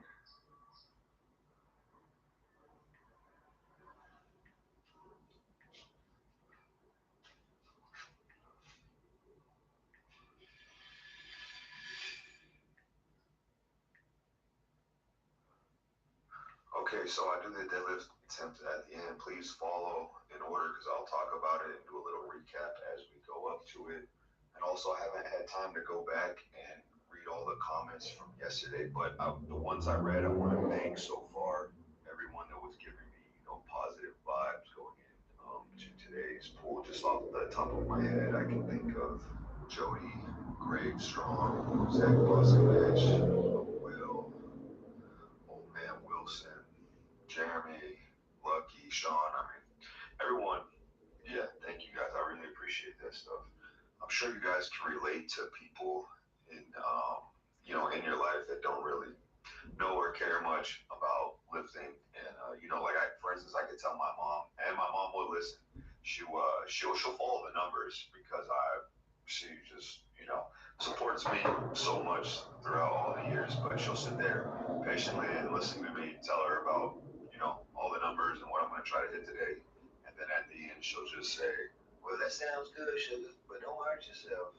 And, I could also tell Yum Yum, and she will also listen to me.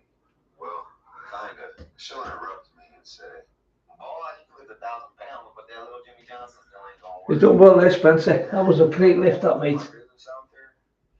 12 inch. You're 12 inch high.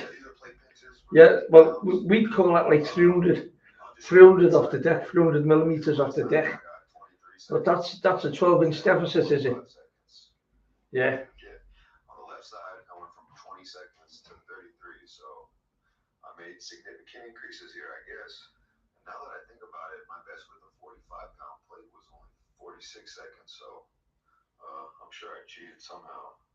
Okay, so earlier you saw the 4 isometric hanging knee raises for the hip flexors. You saw 5 isometric chin-ups.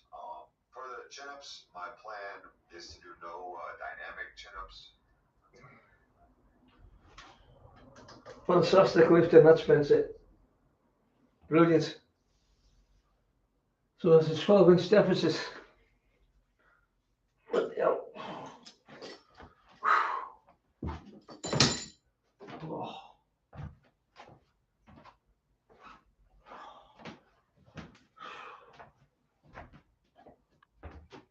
Oh.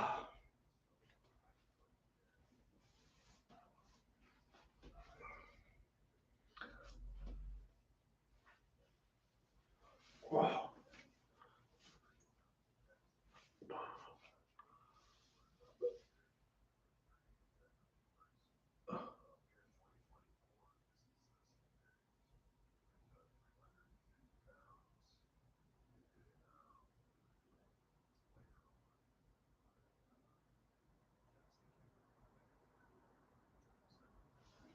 It doesn't matter what it was.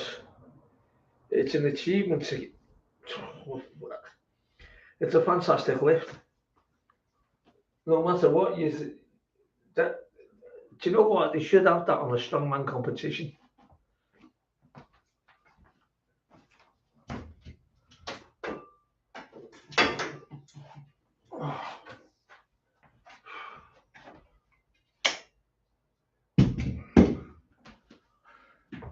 That was a great lift, that, Spencer. Very impressive. Right, so just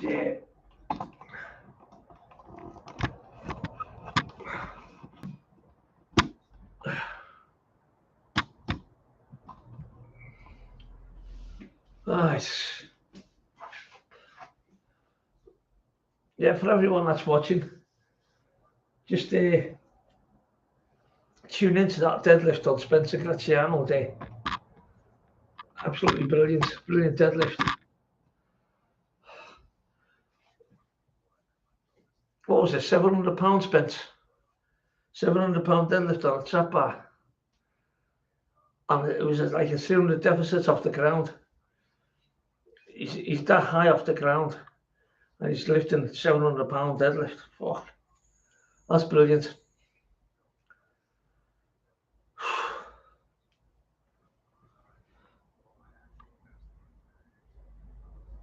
Yeah, well, you could call it £700, couldn't you? You're not short of £700 there.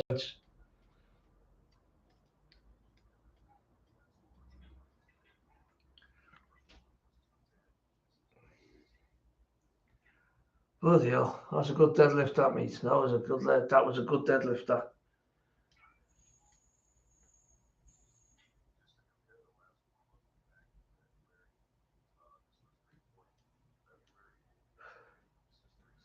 They're big ass chains, them, Spencer. They are big. They are big chains, them.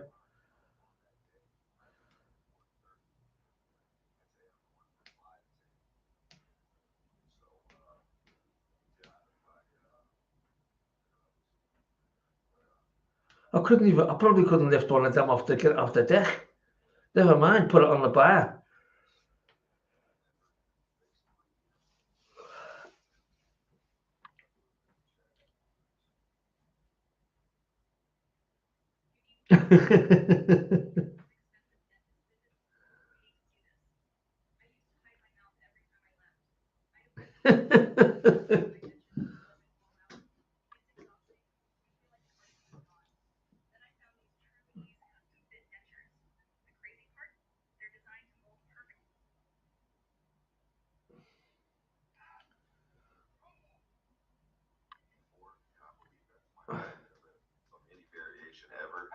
That's the one we're trying to beat today. Got you on here. So first warm up was 210. This is 360.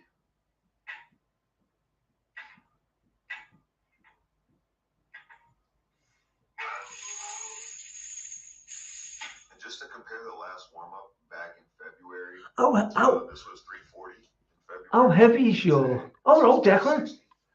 Hello, Declan. How you doing, mate? Thanks for calling in. I've just finished my training. I've just finished training. Declan, meet Spencer. Spencer Graziano. Meet Spencer. And my son, Kieran.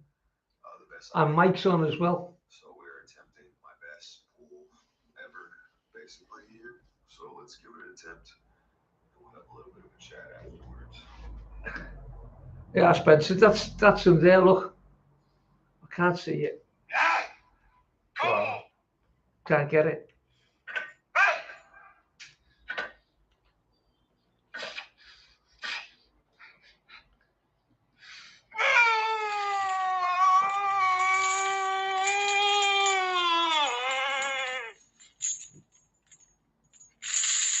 Jeez. That's impressive. I've been asked a few times, like, what's going through my head before a max lift or a big lift. My friend Chris Abbott likes to call me Spartacus and say I look like a gladiator getting ready to go into the arena. One thing I'll say about my style of pulling a deadlift is I'm going to pull myself away from the bar, and either it's going to come with me or it's not. But in 1,000% seriousness, if you ever train me in person before I hit a max, I say I'm taking this bar to the donkey show. One of us is going to be the donkey. One of us is going to be the other. That is impressive. I enjoy being the other. Hey, but no judgment if you prefer to be the other way around. Oh, I done chest and triceps, Declan. I done chest and triceps. I knew I was pulling anyway. I don't care.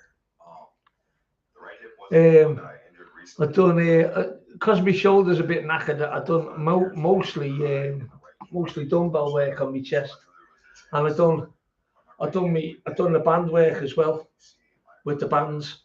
I'll just show you around the gym. This is my gym.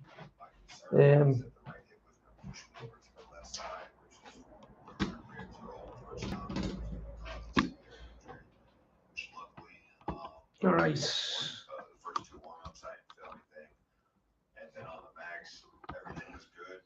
Halfway up. Right, so just gonna put everything away. Thirds of the way up. The left hip actually had nowhere to go. It's been pushed forward further than it usually has. Like I said, This is me pulling, do my triceps, my squat rack, also my bench pressing. Happening at the end of the lockout. It doesn't have a genuine extension at the top. So I'm not going to do it right, but I felt a crunch in there. And I punched the hips through and basically, it's almost 700 pounds at the top.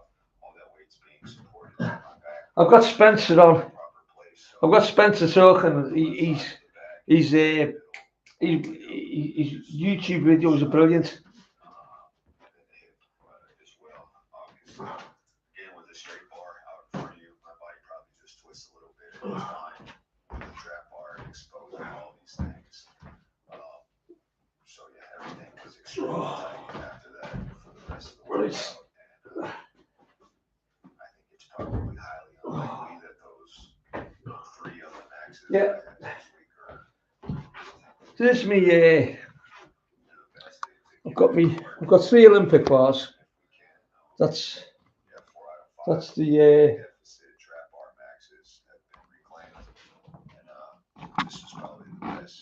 That's that one there. That's the landmine. That's the landmine bar. All my weights are there. I've got all weights everywhere on the floor. On the, and we've got. They're all on the squat rack. I've got all my bands on the squat rack as well, which are here. Got bands here.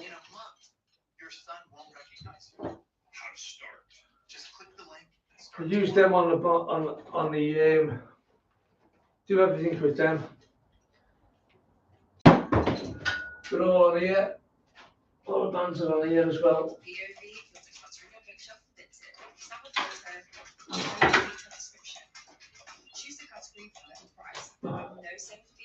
Same on both sides. Oh. Oh.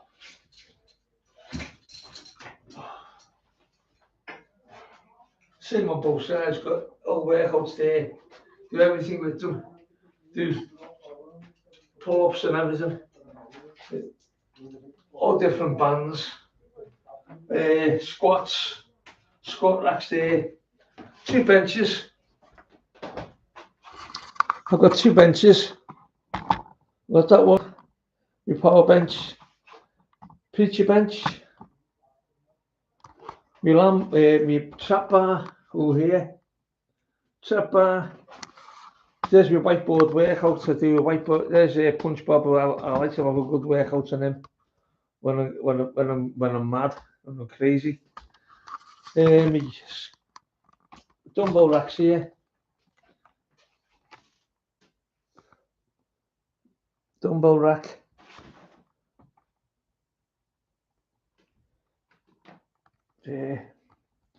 There's my whiteboard.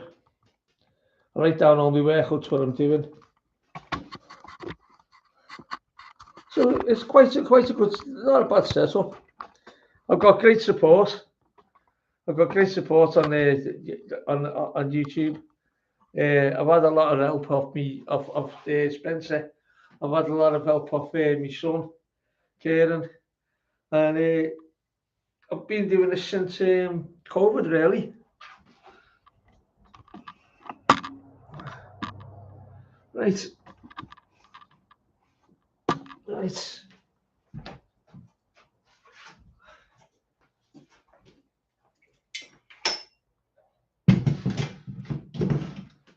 Yeah.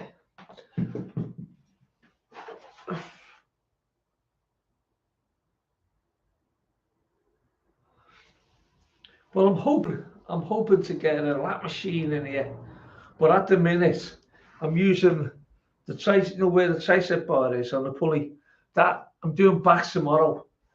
I use a lap machine. I use that as a lap machine, and it works well.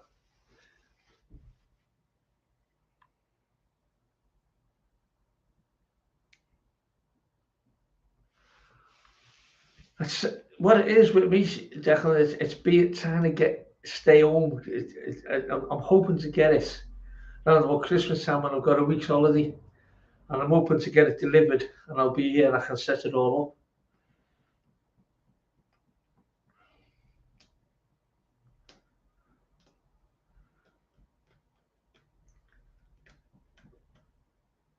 I trained with my son on a Saturday. One day, I'll end up training along with Spencer. That is on live with Spencer one day. If that ever comes.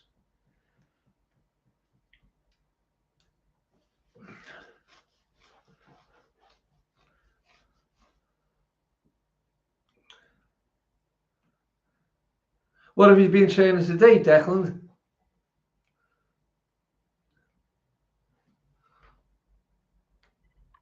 I hope it's us. It's getting there. Like I say, I'm 60 years old, and I want to enter the competition in about 9 years' time, and that's my goal. Thanks for subscribing, by the way. Oh right, yeah. Mind you, that football training is it is intense.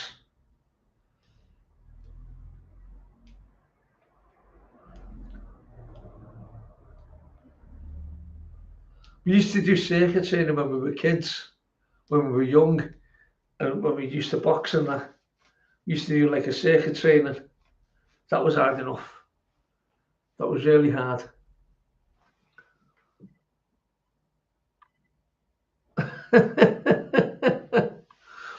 I'm too old now, mate. I'm too old.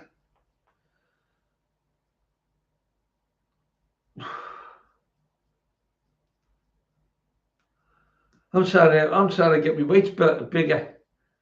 Trying to get them big weights up, but yeah, I'm on a damaged shoulder. It's not the same. When you see what Spencer does, you will not believe it. You'll not believe it. That you want to see what he can do. The amount of weights he pulls up, it's unbelievable.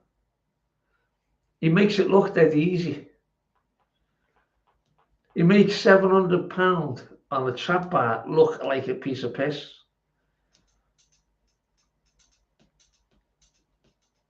He lifted £700 on a trap bar. One of them over there.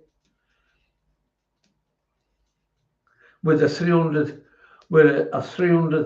deficit step. So he was stood on a step like that, and he lifted £700 up.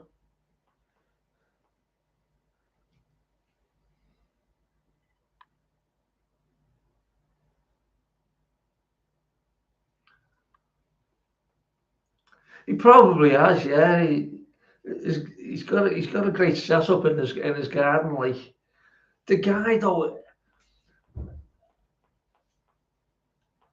Jack, I'm not kidding. You know, he puts a tractor tire. He straps a tractor tire with a rope on, and he sprints and he waits and he puts weights in the tractor tire, and he sprints like a horse.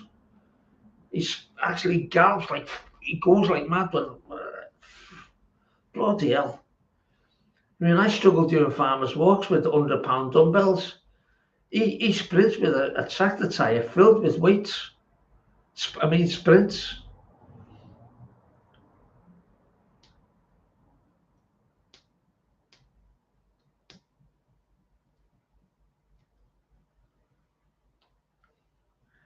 I call him a gladiator.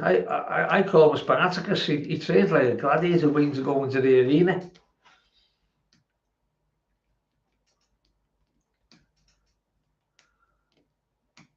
My son, he trains hard as well. He puts 100% into his training. He does train hard. He's massive now. He's put on some size. Me lad Kieran, you probably see him when I'm training Saturday. He's on some of my videos.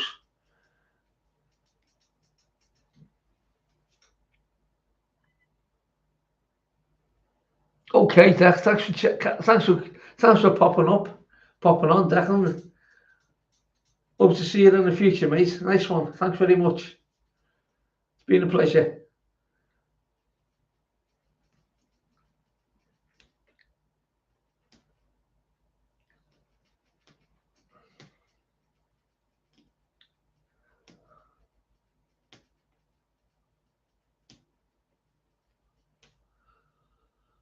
Are you still there, Kieran?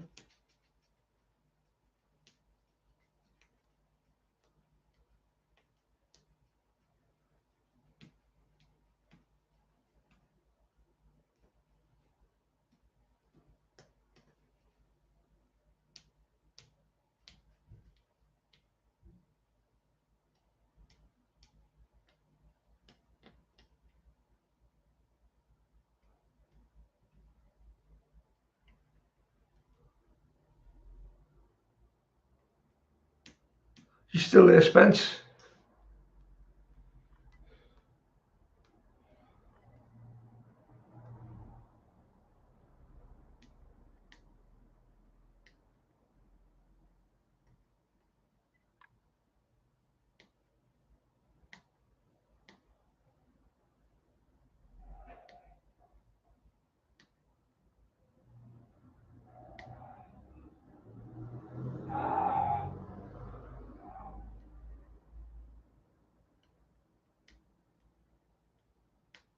Okay. Right, everyone. I'm gonna go in and call it a night. Thanks for being on, and I hope I see you all tomorrow, where I will be doing big bag session tomorrow. Hit the back. So good night, God bless you. See you all soon. Have a good night, everyone.